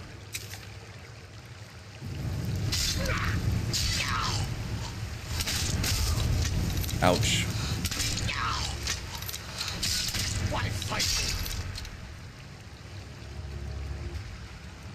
I think I have some kind of true shot potion in here somewhere. Maybe I do not. No elixir, no filter. Well, dang. Nothing that's gonna boost my damage output at all. I'm just gonna have to grind it out, I guess.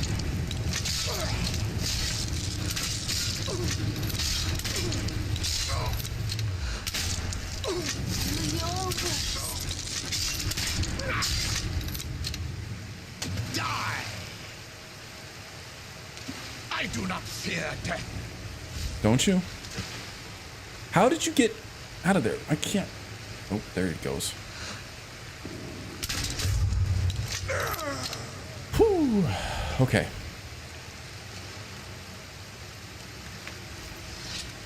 Miko, where are you? Did you make it out okay, buddy? Oh no, is Miko frozen? Did Miko die? This might be the catalyst that Zora, or not Zora, but, oh no.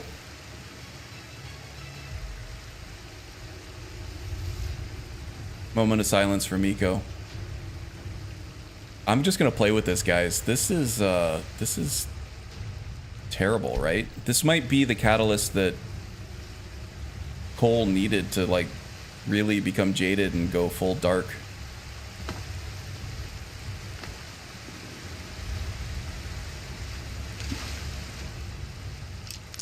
And that is sad. I'm, like, actually sad right now. Recently, just a few weeks ago, lost my own dog, so I, like, it's hitting hard. Okay. Where are we going? I promise I won't cry on stream. I'm trying. Okay. I don't remember how to get out of here. Was it up this way?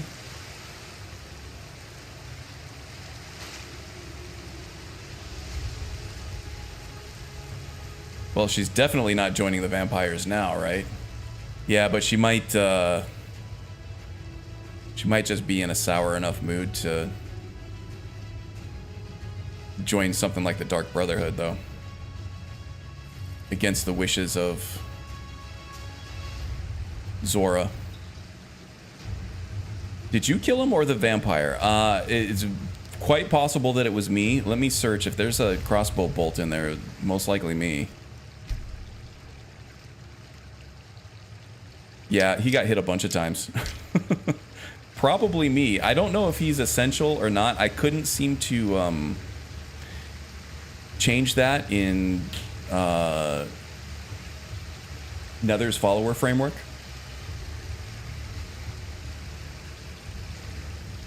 Because I have a really soft spot for dogs, and I always try to make Miko, like, essential if I can, and I couldn't find the setting in Nether's to make him essential and just not invincible, you know?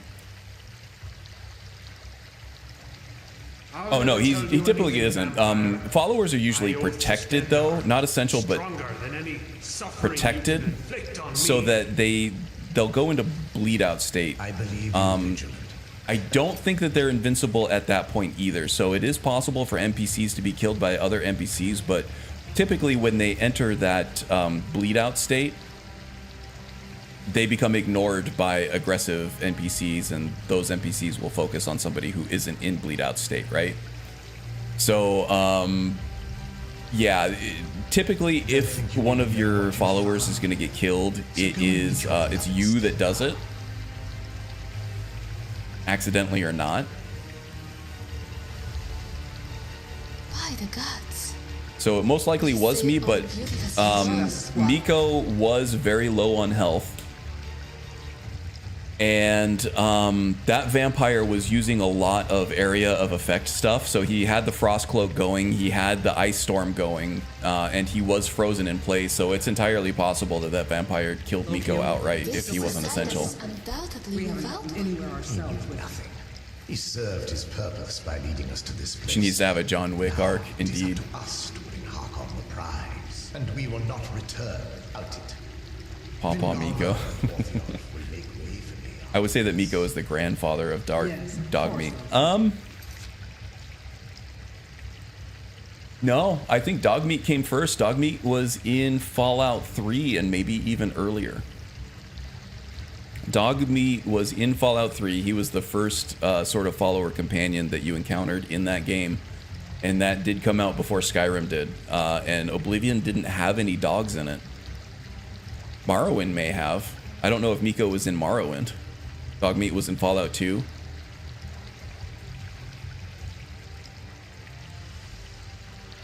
Do not forget who brought you news of the vigilance discovery. I never forget who my friends are. Or my enemies. Alright, Zora, you wait here. I know this is hard, but we have to take care of this. This has, like, ramifications on the rest of the world, right?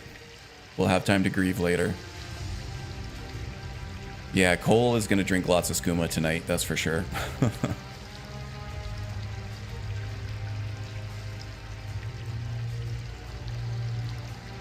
So way before Miko. Dog meat is Papa dog meat. Yeah, there you go.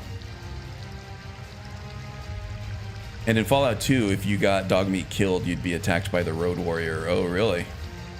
Oh, are you, yeah, okay. Mad Max reference. Gotcha.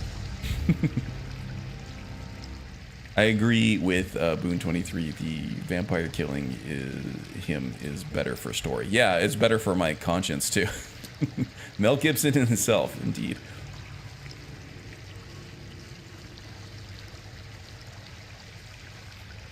Vigilant Adavald.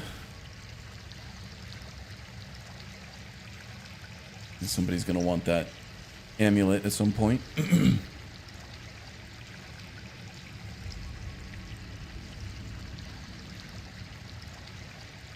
Okay. So it looks like...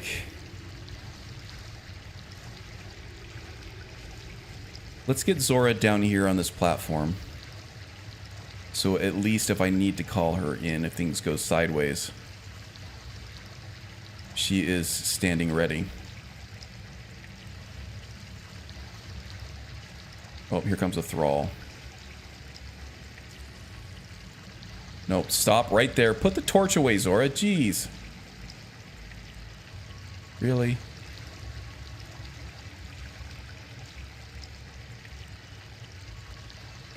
Jeez, right at me.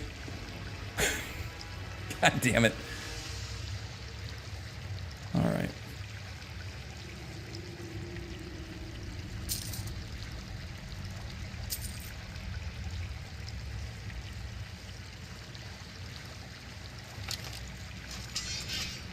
Ooh, 1,000, 3, 1,000, 4, 1,000, 5, 1,000. Ambush predator.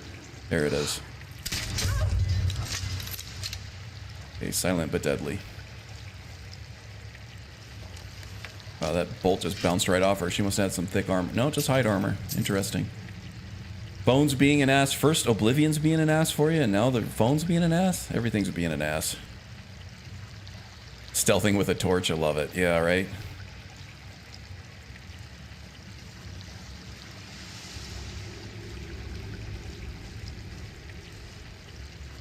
Okay, so we have... You can tell they're higher level vampires by the gear that they're wearing. That's not standard vampire stuff. That looks like dwarven stuff. So that's a Night Stalker.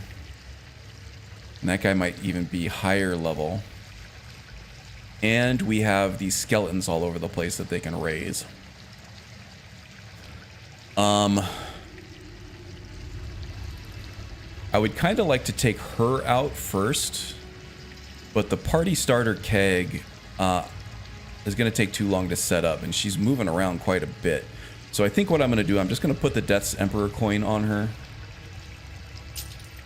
I'll set up Ambush Predator over here in the shadows somewhere. And we'll... I don't know if I can one-shot her, but I sure as hell am going to try. Oh, she goes right behind the pillar. Are you kidding me? I have to reset up Ambush Predator again.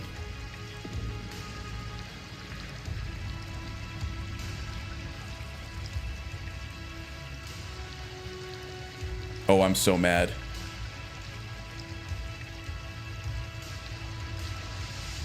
Taking my shot.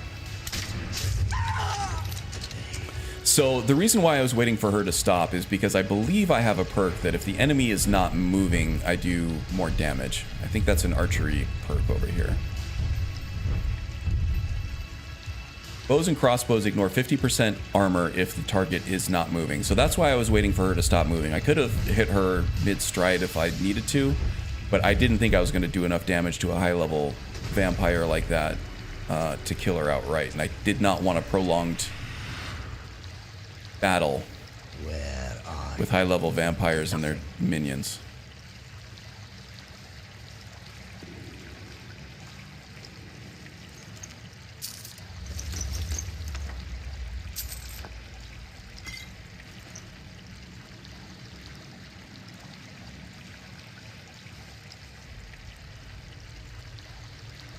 Okay, I think I can ignore the minion there. This guy's not staying in one spot long enough for party starters, so we're going to do the same thing with him. Now I also get damage bonuses based on perks, based on the distance I am from the enemy. So ambush predator, I need to stay still for 5 seconds. Let's make sure he's not moving. I think he was when I shot him, but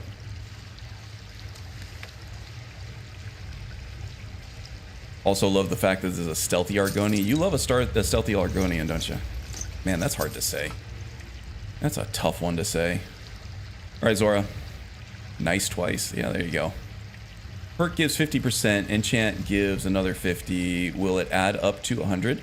It can actually go above 100. That's fun fact. That's how the vanilla marked for death shout works. Is it takes armor rating of your enemies into negatives and it boosts your damage. So even if you go beyond 100% armor reduction through Ebon Arm, the enchantments that do armor ignoring perks that ignore armor, or the advanced crossbow, you can stack them all up and you'll get damage boosted on top of just ignoring armor.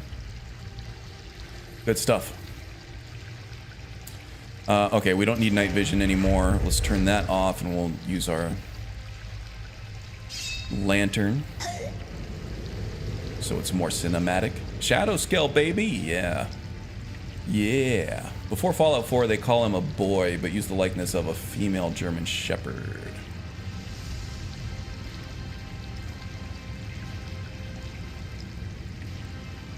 All right, we need to do this whole rigmarole.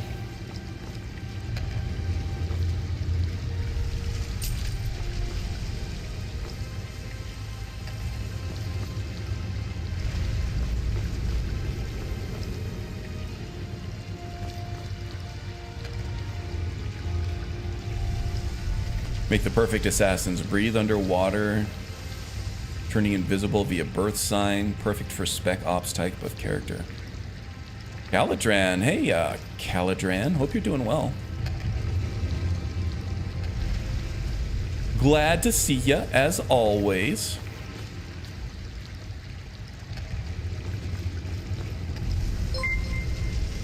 Ooh, something happened.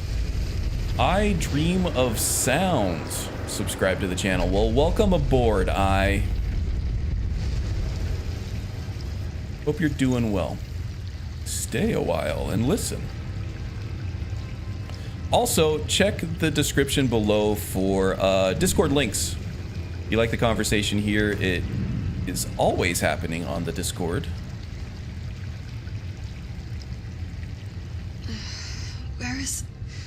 Who sent you here?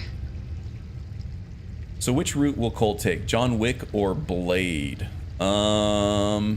Interesting. Interesting. Probably more of a Blade. I think she has less of a taste for revenge. She's more of a brooding type. Who were you expecting? I was expecting someone like me, at least. And what do you mean, like you? Can't you tell just from looking at me? Well, obviously you're a vampire. I thought maybe something else, faction or something. Okay. You know, the Dawn Guard would want me to kill you outright. I'm not going to tell her that because we're having a dialogue right now, and if we're having a dialogue, we're not fighting and she's not killing us. So, why were you locked away like this? That's complicated. And I'm not totally sure if I can trust you. But if you want to know the whole story... Allergies are bugging you? Yeah, constant battle home. with allergies out here, too. Read up. Where did you put that, Joe? I'm sorry, I only see a portion of the chat at any one point. Did you put it in chat, or did you put it in the Discord?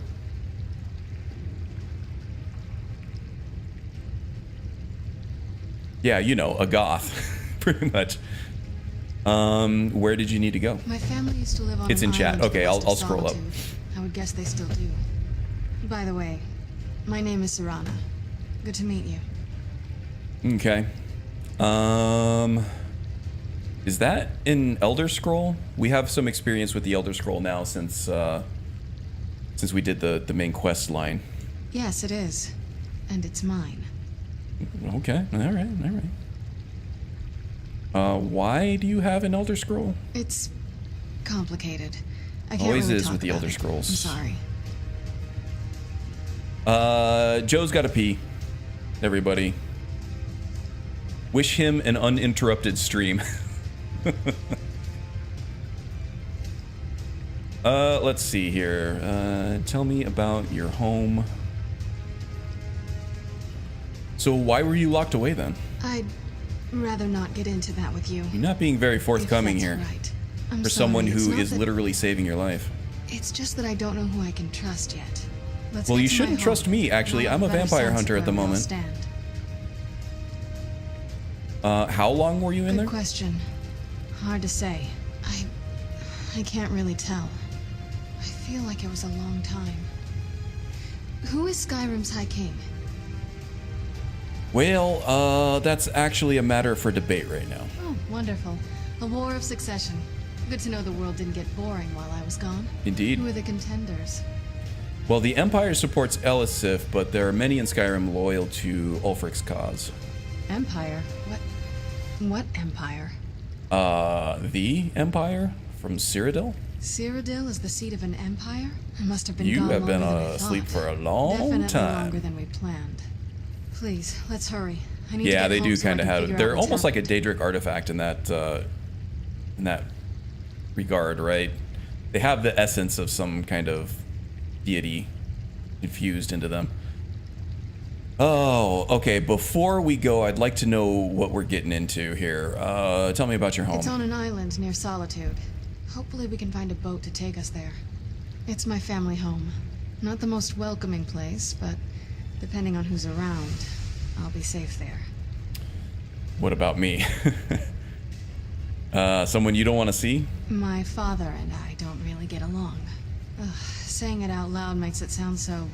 Serana is confused about how Little old girl she who is. She's doesn't get along confused with the about the father. Empire, but also Read that expects there story to be 100 actual times. dwarves in Dwemer ruins. Yeah, right?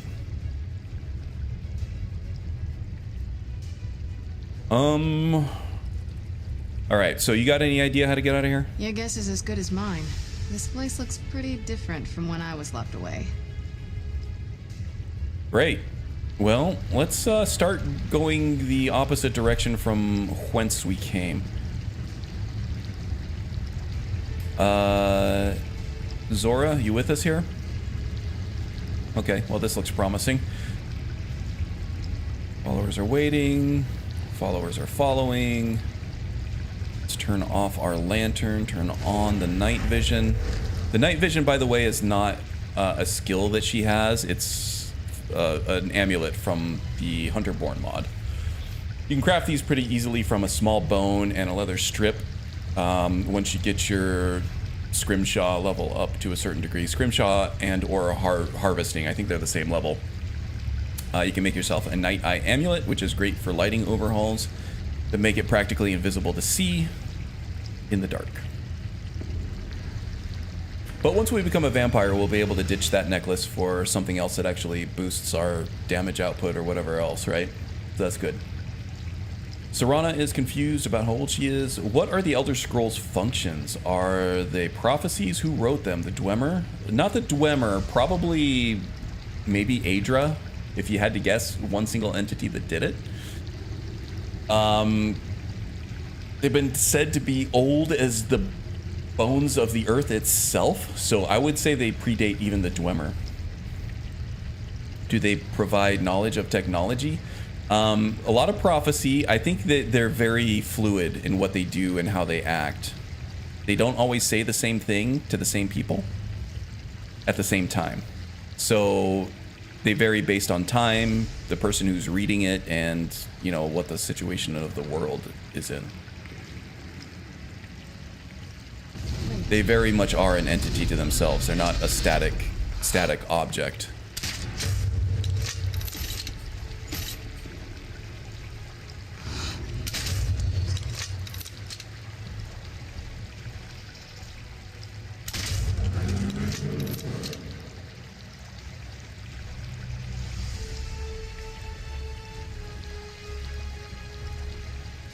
Okay, let's see here. Maybe we can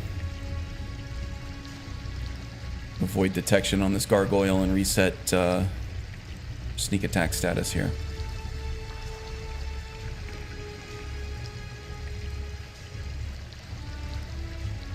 See where he stops. Perfect. As soon as ambush predator pack pops back up, I should be able to get a good strike on him. Yes. Just wait for him to come back down these stairs and pop him.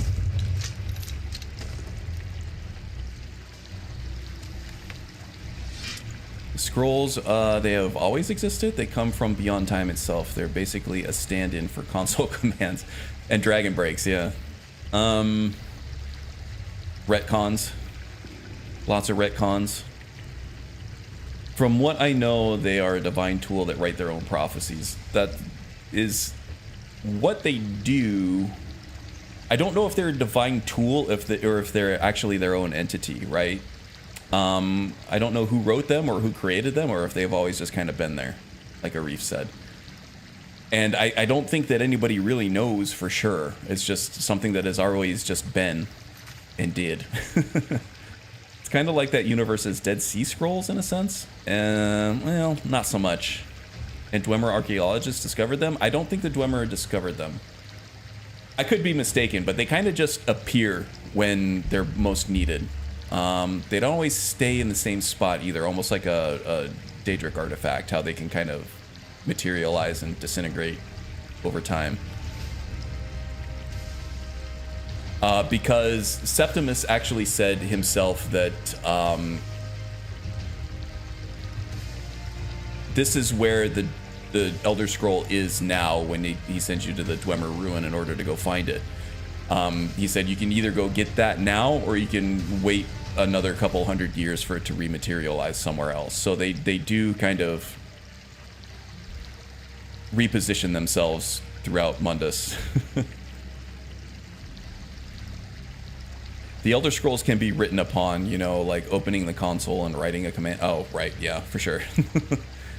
Oh, they can. So they're kind of like a debug mode for reality. I could see that. I haven't played a game where anybody edited the Elder Scrolls themselves.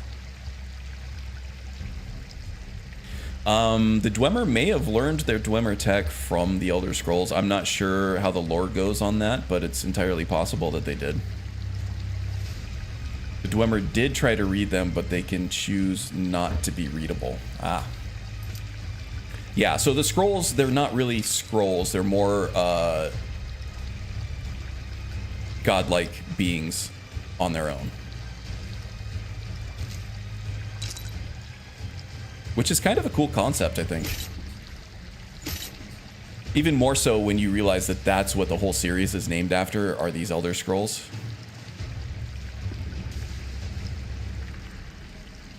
Kind of gives it a little bit more mystique. A little more mystique.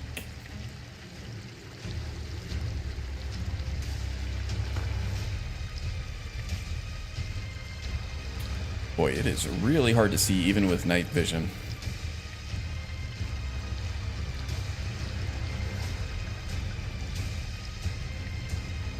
So the scroll itself is sentient? Potentially, yeah. That's what... This feels like the right way. That would be my theory. But not even just...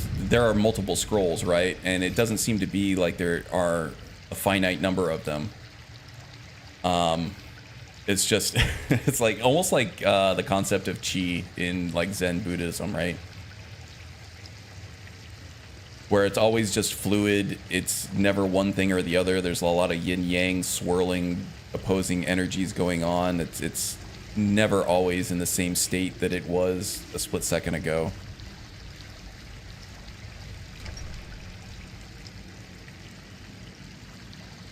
We just had our beagle in for a bath and he's so soft. Oh, nice. Cuddle that boy up if he allows it. So the scroll itself is sentient. Yeah, we used to love bath time for our dog. She would get all frizzy after she dried off, like she'd been in the dryer for too long, and then she'd be all wild afterwards. She'd chase me in and out of every room in the house. It was good times. So the scroll itself is sentient. You're playing that game right now. The penultimate bad guy of this DLC wrote the prophecy of the tyranny of the sun. The penultimate bad guy of this DLC. So the penultimate one would be Harkon, and the ultimate bad guy would be Molag? Or did Molag write the prophecy? Yes, the scrolls are alive.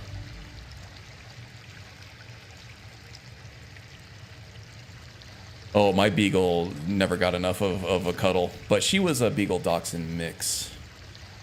And she would literally cuddle you all day if you stayed in the same spot. Yeah, breeds are very similar to a certain point, but then it's like, then the dog's personality takes over.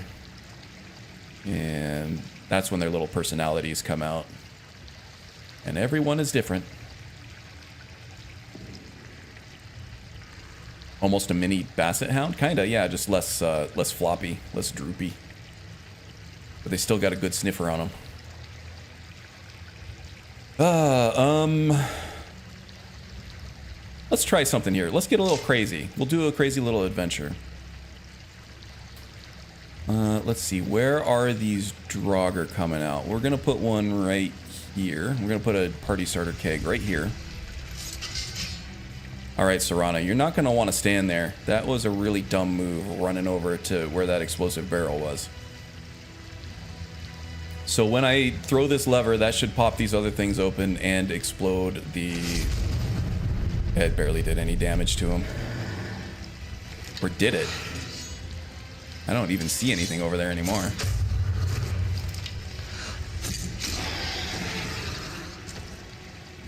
Switch to the crossbow. Why is my dwarven bolts... Oh, maybe I didn't save the...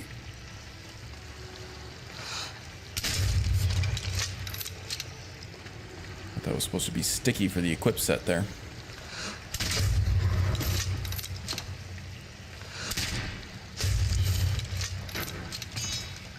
This is kind of like John Wick, going in there with a handgun, clearing out a room. Okay, still not detected. So Zora and Serana have some stealth chops a little bit here,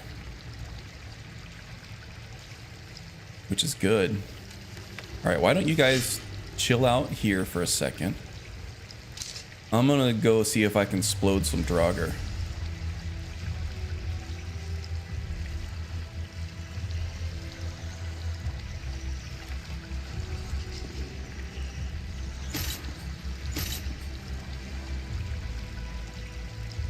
Get some space, wait for ambush predator to come active. Should be any second now.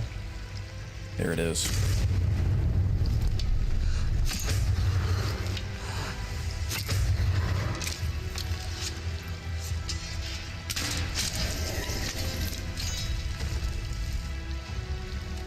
Yeah, I gotta get creative with the damage output if you're not playing a class that has access to crafting skills.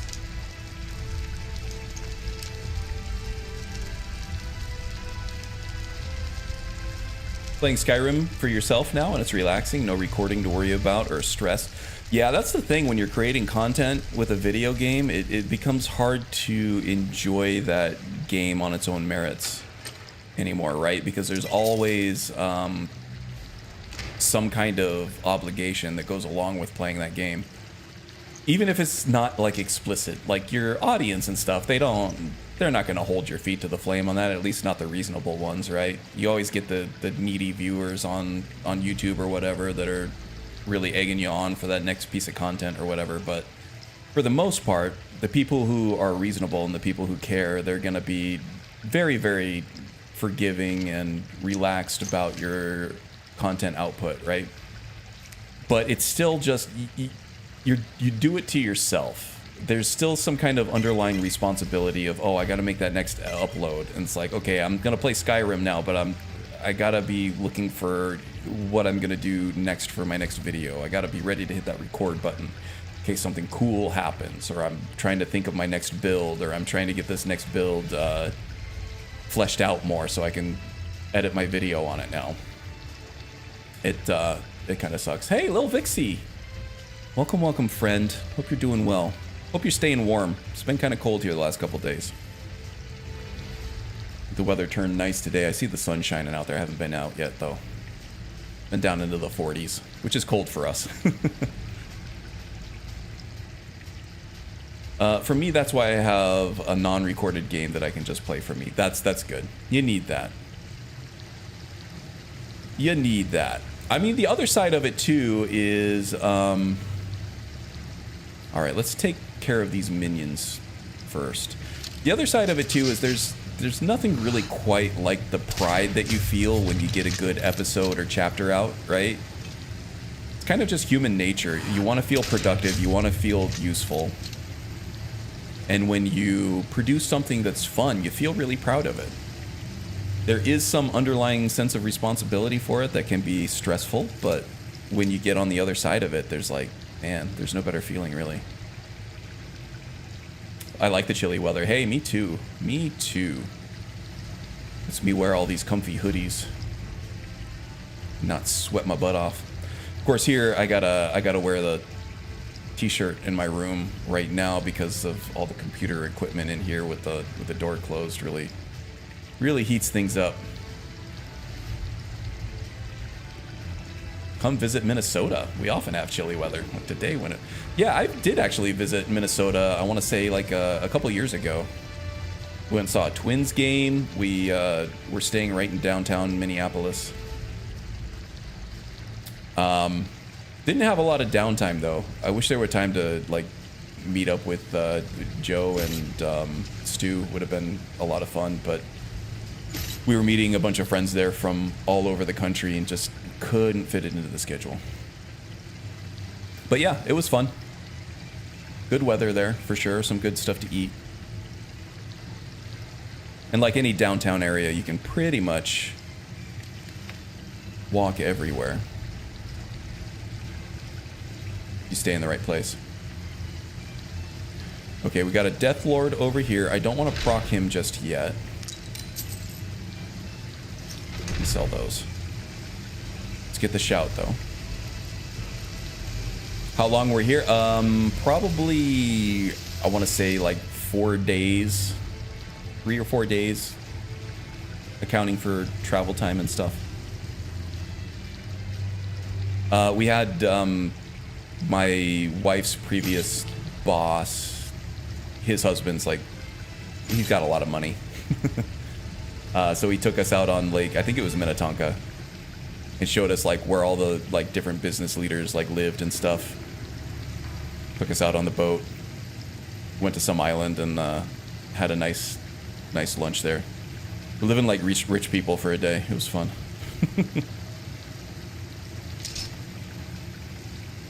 Okay, here we go.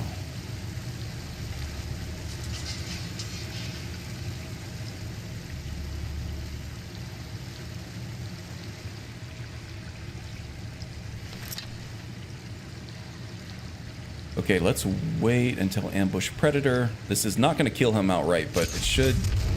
Oh, it did kill him outright. Look at that. Man, I'm so proud of this combo. I am so proud of this party starter combo with Bow of Shadows. With a non-illusion mage thief being able to do all this. Every once in a while you get that like explosive effect where it just sends someone flying and it's like, yeah, that was badass. I did that. I did that. Yeah, it's not a lot of time for any location, and yeah, Lake Minnetonka is a very wealthy area. Yeah, we were just like cruising along in his boat, and he was like, and that's where the owner of UPS lives, and it's just like this huge mansion on the lakeside right next to the water, and we're like, oh wow, I will never ever know what it's like to live like this. Which is okay. It's a certain extent. More monies equal more problems. More money, more problems.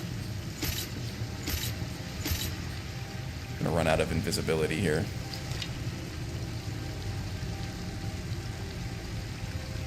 Ambush Predator. We should get Ambush Predator just in the nick of time. There we go.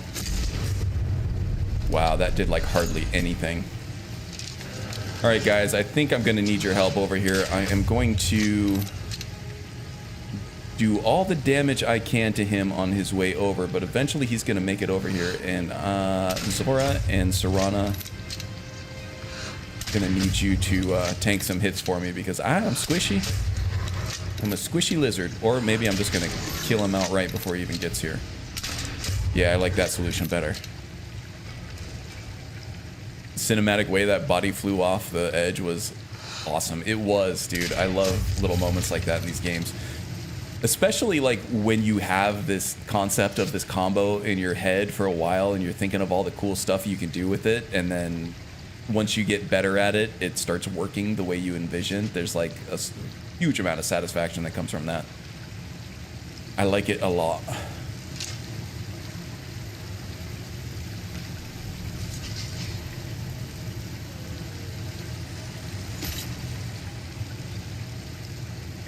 One 1,000, 2 1,000, 3 1,000, 4 1,000, 5 1,000. Ambush predator now. There it is. Excellent. Definitely selling the Najado.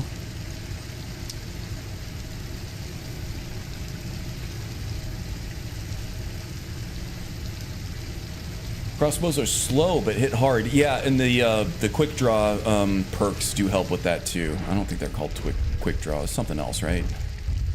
You can kill. Quick shot is what they're called. Reload the crossbow 30% faster. But also, if you're running TK dodge, you don't even have to wait for that to happen. You can just dodge to cancel the reload animation and fire the next one immediately. Good stuff. So if you're running that combination, your crossbows are actually a lot quicker than your bows even. All right. Gonna take off the Amulet of Night Eye there. Let's do some praying while we can. We are worshiping Nocturnal, so we can only pray during the nighttime. And every once in a while I do miss it and I lose favor for that. So always want to try to remember to pray when I can. Geez, it was daytime when I came in here. Now it's 2 a.m.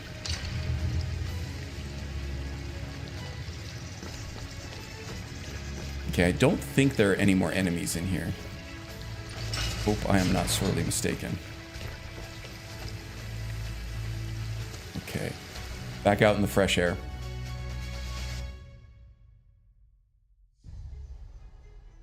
You absolutely count off the time too? Yeah.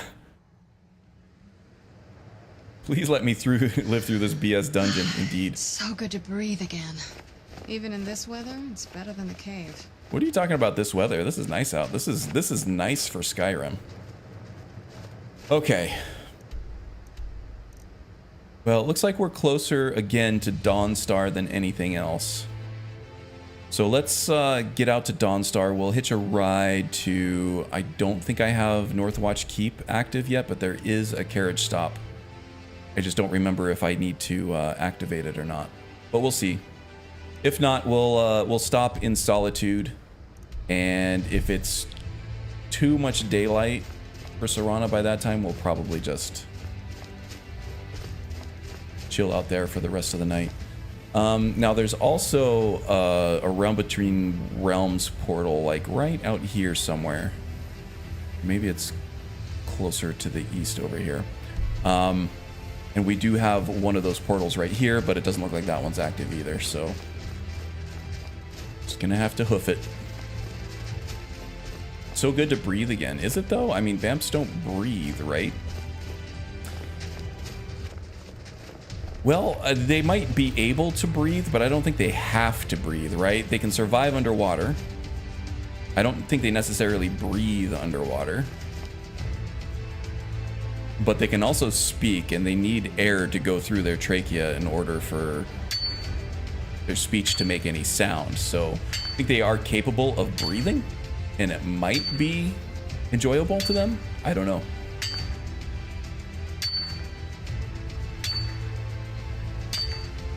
This is nice for Skyrim, literal blizzard blowing around the lizard. The blizzard lizard, yep.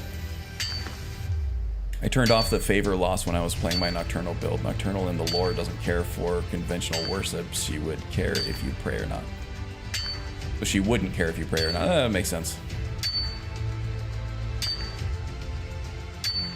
They don't need to, but they can. Okay, yeah, that's kind of what I was thinking. Liches don't breathe at all. Magic trachea speech. Come on, Karn. We all know that. Also, what about the weakness to running water? When will that factor in? She takes a boat to her home. Yeah, her home is... this is a broken ore vein here. I'm not getting that one back. I usually try to save right before grabbing these, but I didn't do that this time. And I just can't be bothered to walk all the way down that hill again.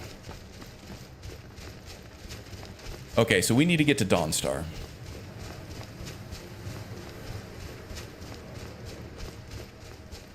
Fort Dunstad right over here. We're going to give that a wide berth because we don't want to draw the ire of those bandits that are inhabiting that fort at the moment. Let's go ahead and go sneaky around this for a little while. Is she becoming a vampire? Cole? She will, just not yet. She is going to be becoming a vampire, but she's going to do the Dawnguard quest line on the side of the Dawnguard. So we can unlock all the cool crossbows and stuff.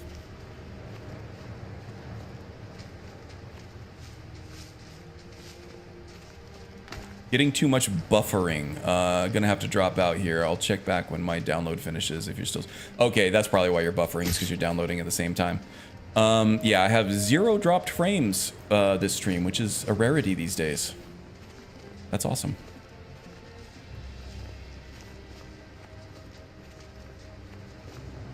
So it is not my fault this time.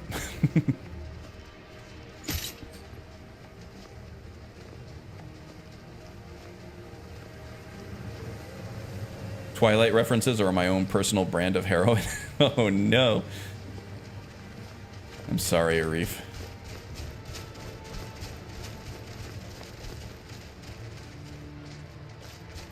I think we'll see that when they start to sparkle in daylight. Ew, there's that Twilight reference.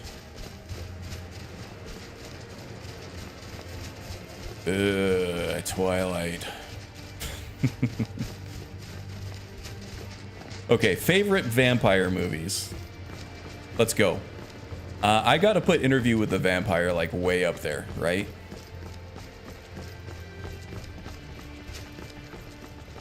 I really like their implementation of the vampire lore, but more so I like the delivery of it. I think it was just very creatively done. It was very well written. It actually told like 3 or 4 stories over the course of the bigger one.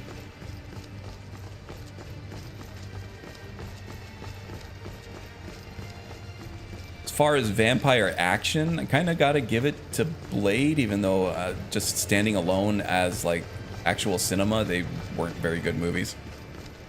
There was a really good movie with, I think it was Chloe Grace Moretz, is that her name? Called Let the Right One In. It was a vampire movie, but it kind of stood on its own as like a really good thriller. The vibes in that movie were really good.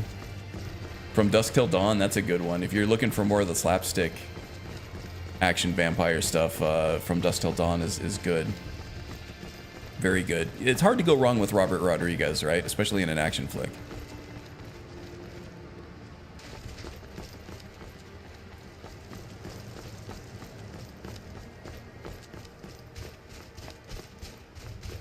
And of course, having Quentin Tarantino acting in it is a plus.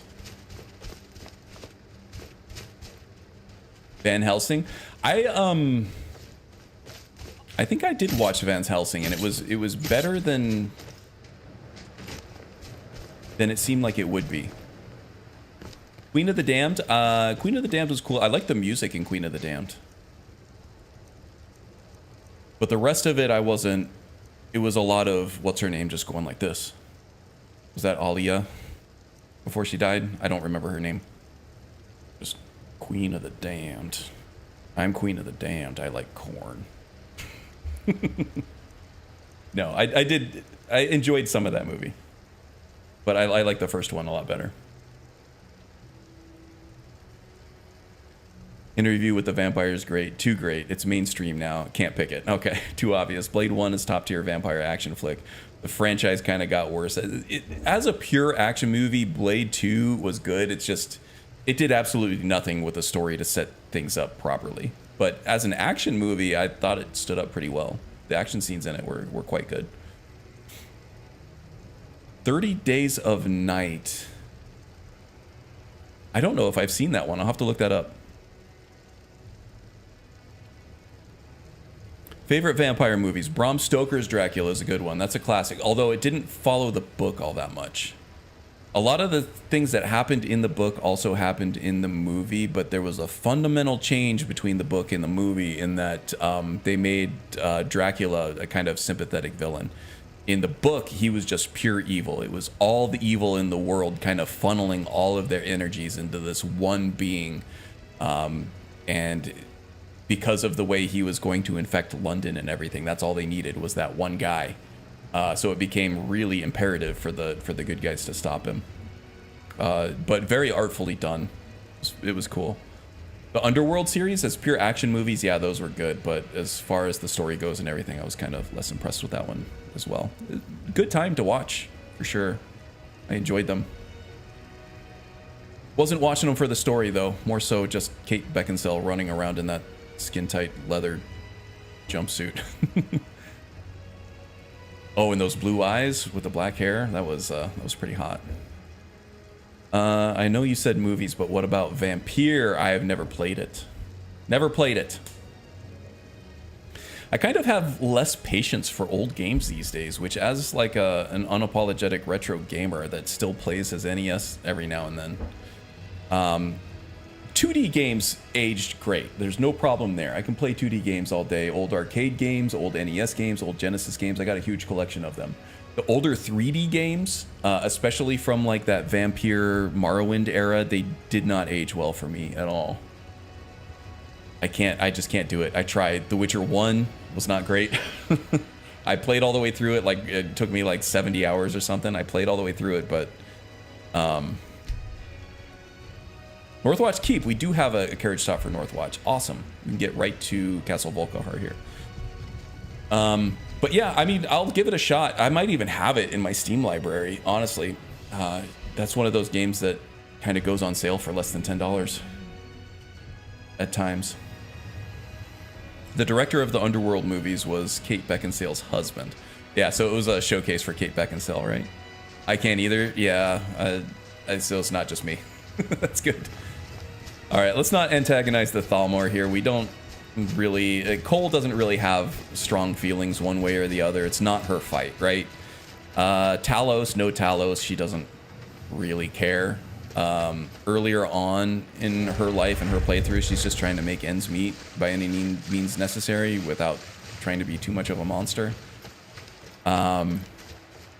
And now she's more concerned with getting rich and increasing her own powers to be even remotely interested in, you know, whether the Thalmor or the Stormcloaks have it right, or the standing of the Imperial Legion or the Empire itself. Out there to the north. She just doesn't care. We used to Doesn't keep even a boat register to around her. here to get there and back. Just a bunch of old rich people vying for even more power than they already have. It just doesn't interest her in any way, shape, or form. This is the part where we usually get in the boat. Well, some news about this boat. It looks like it might have a leak. I'm an Argonian, so I'll be fine, but you two are going to have some trouble with this, I think.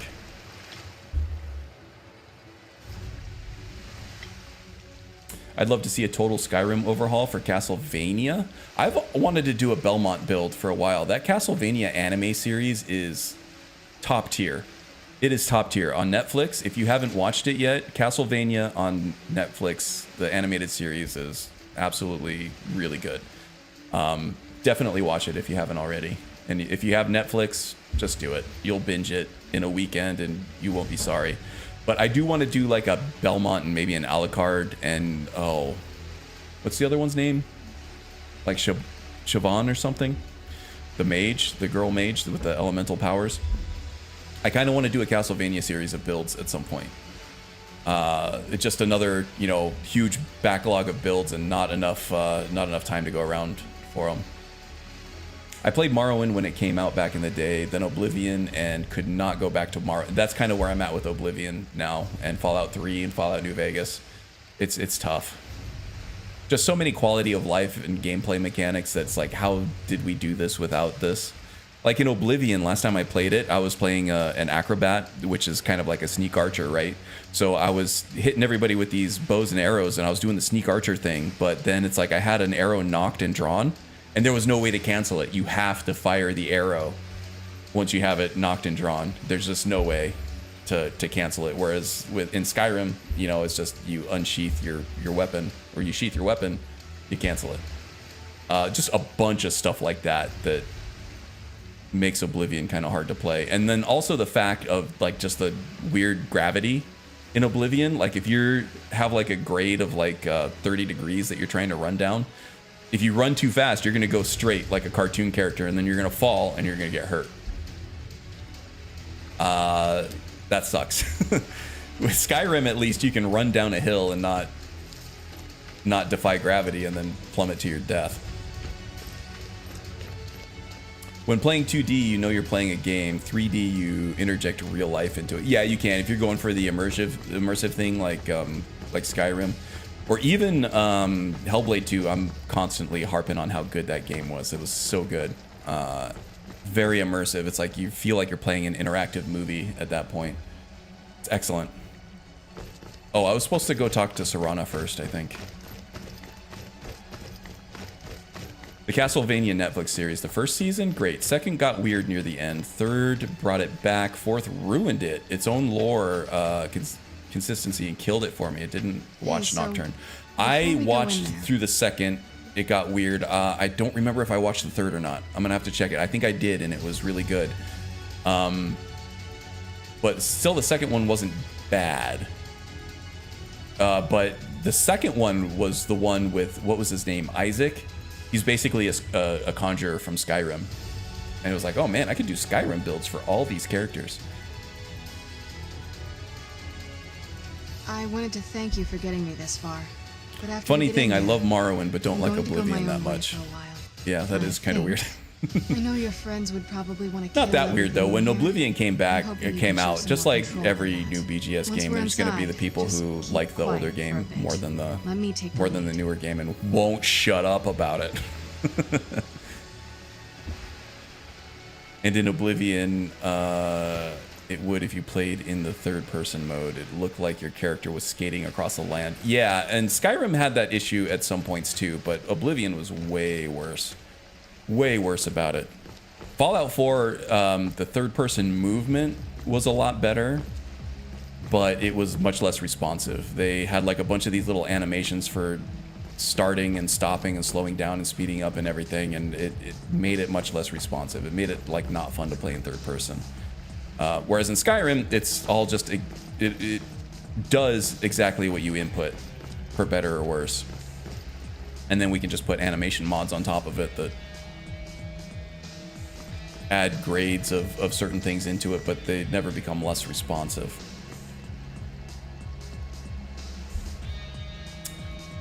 You can technically make an Isaac adjacent build with a Necro Archer mod. Interesting. Complete turn from games. Does anyone like the new Icebreaker album? I've never even heard of it. That sounds like German metal, maybe. That's why I like dodge mods. There you go.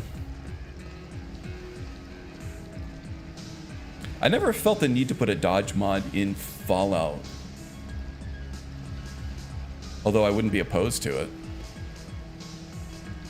It's just because you don't do much melee, I didn't feel much of a need for it. Serana, what are you doing?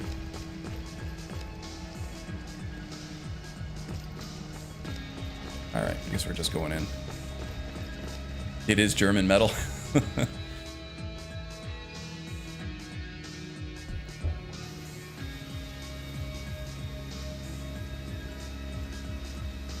How dare you trespass here?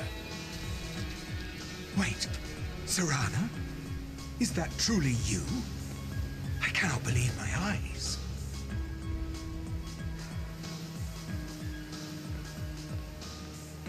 My lord, everyone! Serana has returned. Okay, I'm gonna do a hard save here because some funkiness can go on here, especially if you're running Nether's follower framework with Serana here. I need to release Serana from the follower framework, otherwise she'll follow me and she's not supposed to. So let's...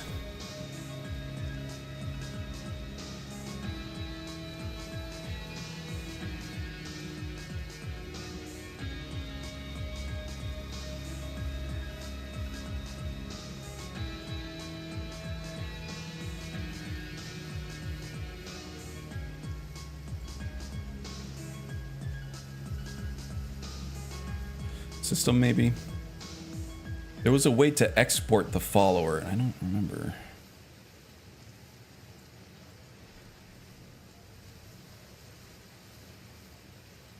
Oh, that did a remove. Okay.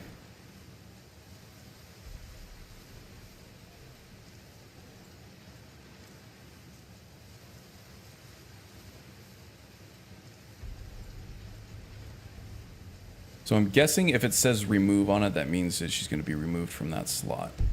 We'll see if that works. Removing followers. Serana is tired of waiting. Remove from the second slot. Followers removed. Okay, good. My long-lost daughter returns at last. I trust you have my elder... Zora is still with me?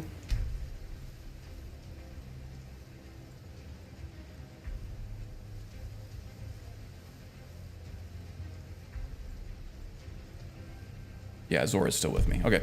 After all these years, that's the first thing you ask me? Yes, I have the scroll. Of course. She has the scroll. To see you, Oh, we have some people who know about sleep token. Must I really say the words? Arif was talking about them earlier. If only I noted it to check them out later. I would let her watch this reunion. I'm not so much, but there are certain bands that I like the sound of, which may cross into the metal realm, such as Five Finger Death Punch. I listened to Five Finger Death Punch. That first album, that one gets me through a workout like nothing else. If I'm doing like a lot of heavy lifting during a workout, I put on that first Five Finger Death Punch album, and I'm not known for just because they have a song with like a heavy drum beat and like just slow plodding metal progressions, power chords. For my daughter's safe and they have a song called Death Before Dishonor. It just makes me feel like a warrior while I'm working out.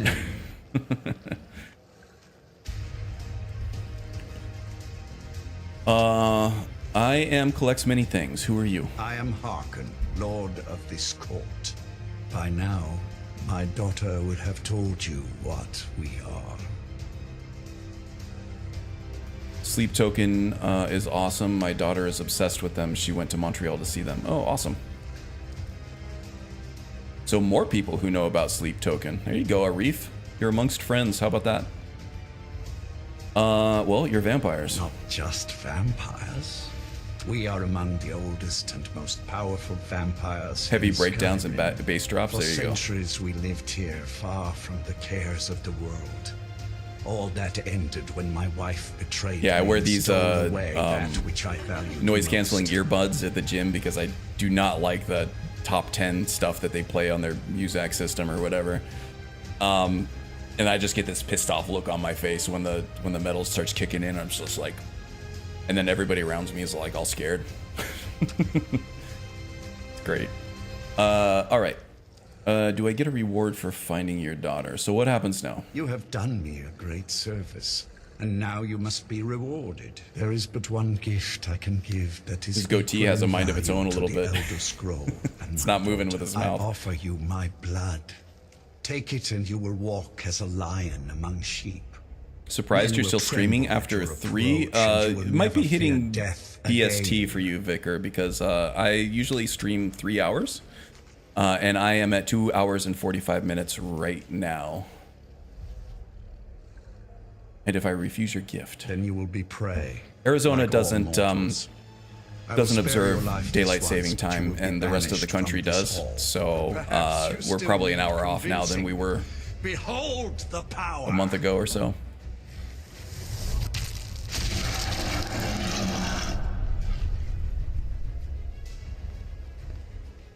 This is the power that I offer. Now, make your choice. Well, I am attracted to power at this point in my life, but I don't want to be a monster. I'm still not ready to be a monster. I'm gonna have to refuse your gift, my lord. So be it. You are prey, like all mortals. I banish you. Oh yeah, because I start at midnight for you, Arif? That does make it easy, doesn't it?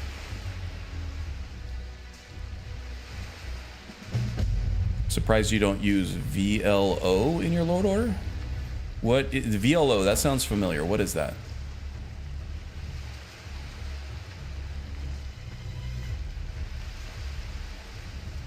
Okay, Zora, let's go get a room in solitude, huh? We'll try to process what just happened here.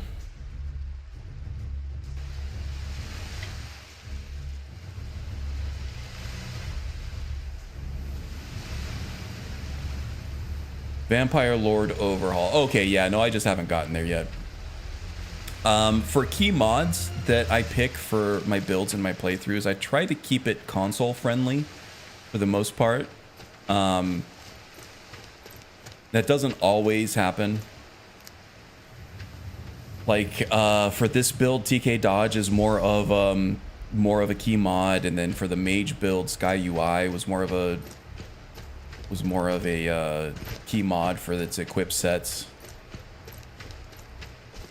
So it doesn't always happen, but I try to keep it very Skyrim centric. Because at least in my opinion, for buildcraft, Skyrim is still kind of the peak of what you can do as far as building characters. Requiem's pretty good too, but that's a completely different kind of challenge, and I feel like I will get into Requiem at some point. But today is not that day. BLO is console friendly, just overhauls the look of the Vampire Lord form. Okay. I will check that out. As far as the visuals go, I didn't do a whole lot on my own. This is all just the old version of Nulvis that I've been running. 6 a.m. Wow, it's a beautiful morning. Look at this. With the overcast and the fog. We are very hungry and very thirsty and very tired. But we can take a few seconds and just enjoy the scenery here. That's amazing. Okay. TK Dodge Haters Club grows?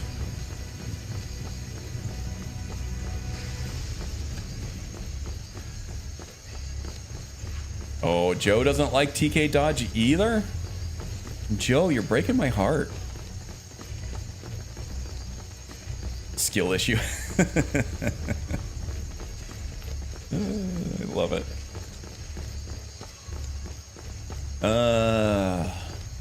Gotta love talking shit. You like heavy breakdowns, fast heavy guitar riffs, and harmonizing guitars with triplets, gravity blast beats. I don't even know any of these buzzwords you're throwing at me here, but it sounds awesome. And quick double bass. I know that one. Then yeah, dude, it rips. Which one are you talking about? AFI? I don't hate TK Dodge, but I don't use it either. Yeah, that's what I mean. If you're not making a big point of using it in your gameplay, if you're just not that kind of player, then you probably are very indifferent about it or don't like it. But if you play a lot of other games that heavily feature dodges or parries or things like that, the extra legend we all know and love. Movement option, an extra defensive option, really does go a long way to making the gameplay enjoyable for us. Okay, let's get a room. Welcome to the Winking Skeever, friend. So people who like Souls-like games or like other character action games, you're probably gonna like TK Dodge quite a bit. For people who don't like TK Dodge, it's probably because it adds something in that either annoys you or that you don't use or that, you know, you can't feel a need for it. Of course.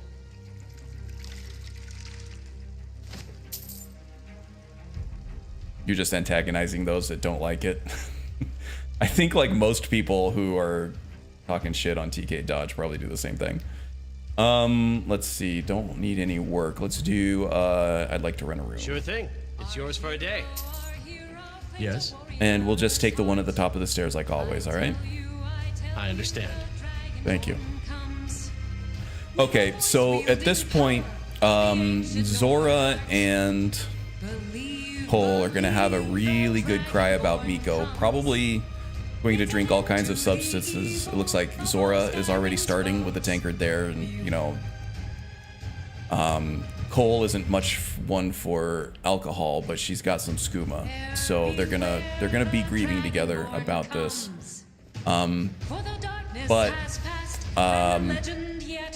She's not going to be taking very long because she does need to get back to Fort Dawnguard and warn Isran about this, what came to light about the vampires. Now they have an Elder Scroll. There's a whole bunch of them. They're very powerful. They're off the coast of Solitude.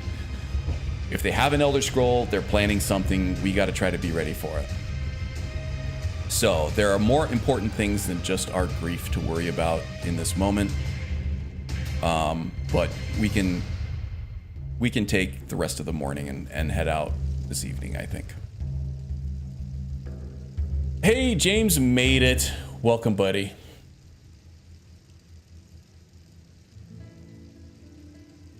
I was in Ludding meeting from Newcastle for the final tomorrow in London. Oh, awesome. That sounds like fun.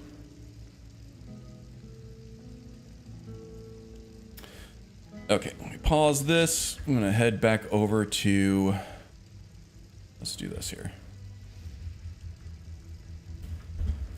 I just want to catch up on chat here, because I am about to end the stream for the evening.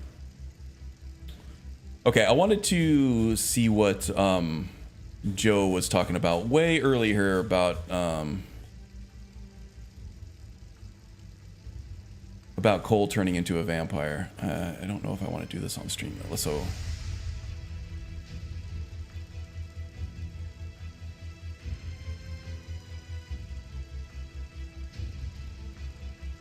it's in chat. Gotta pee. Okay, we're getting close. Oh, super good storyline here. Crushed by the thought of being the reason that Miko was killed because of the heat of battle. Our heroine dismisses her bolts in Miko's body and blames the vampire's cold spells as the reason for his death, becoming artificially jaded against vampires, and now justifies any reason to destroy them, even becoming one. Ah, okay. I like that. I like that. That works for me.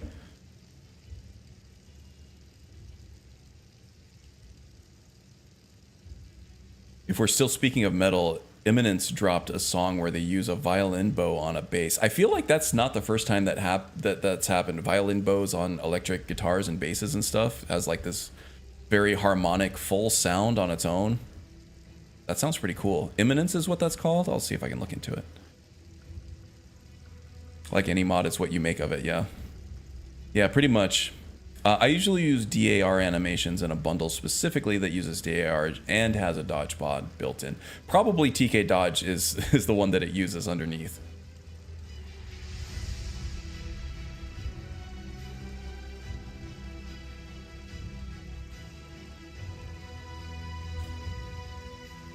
Okay. All right, I think I'm all caught up here. Thanks everybody for joining me. I'm gonna call it a day. I need to get some lunch and maybe a nap. I think the wife and I were gonna go out for dinner and a movie tonight, so that should be fun. But you know, I gotta get rested up for that because going out when you're this age is a big thing. All right, thanks everybody. Let's see, if you're new here and you want more of this, check the description below. There's a Discord server now where you can continue the discussion. We have lots of build discussion there, you know, pop culture discussion, just what we're watching, what we're playing, but mostly Skyrim specific stuff. So if that sounds fun to you, go ahead and, you know, join the server. Say hi, have a conversation. Also, there are links in the description below for other talented content creators, where you'll see a lot of the familiar faces from my chat over there. So check those out as well. Leave subscriptions, follows, likes, whatever. And until next week, I will see you around in those places, and we will get back with the Cleric and Vigilant, I think. So look forward to that. And that's it for me. Thanks, guys, and take care. See you next time.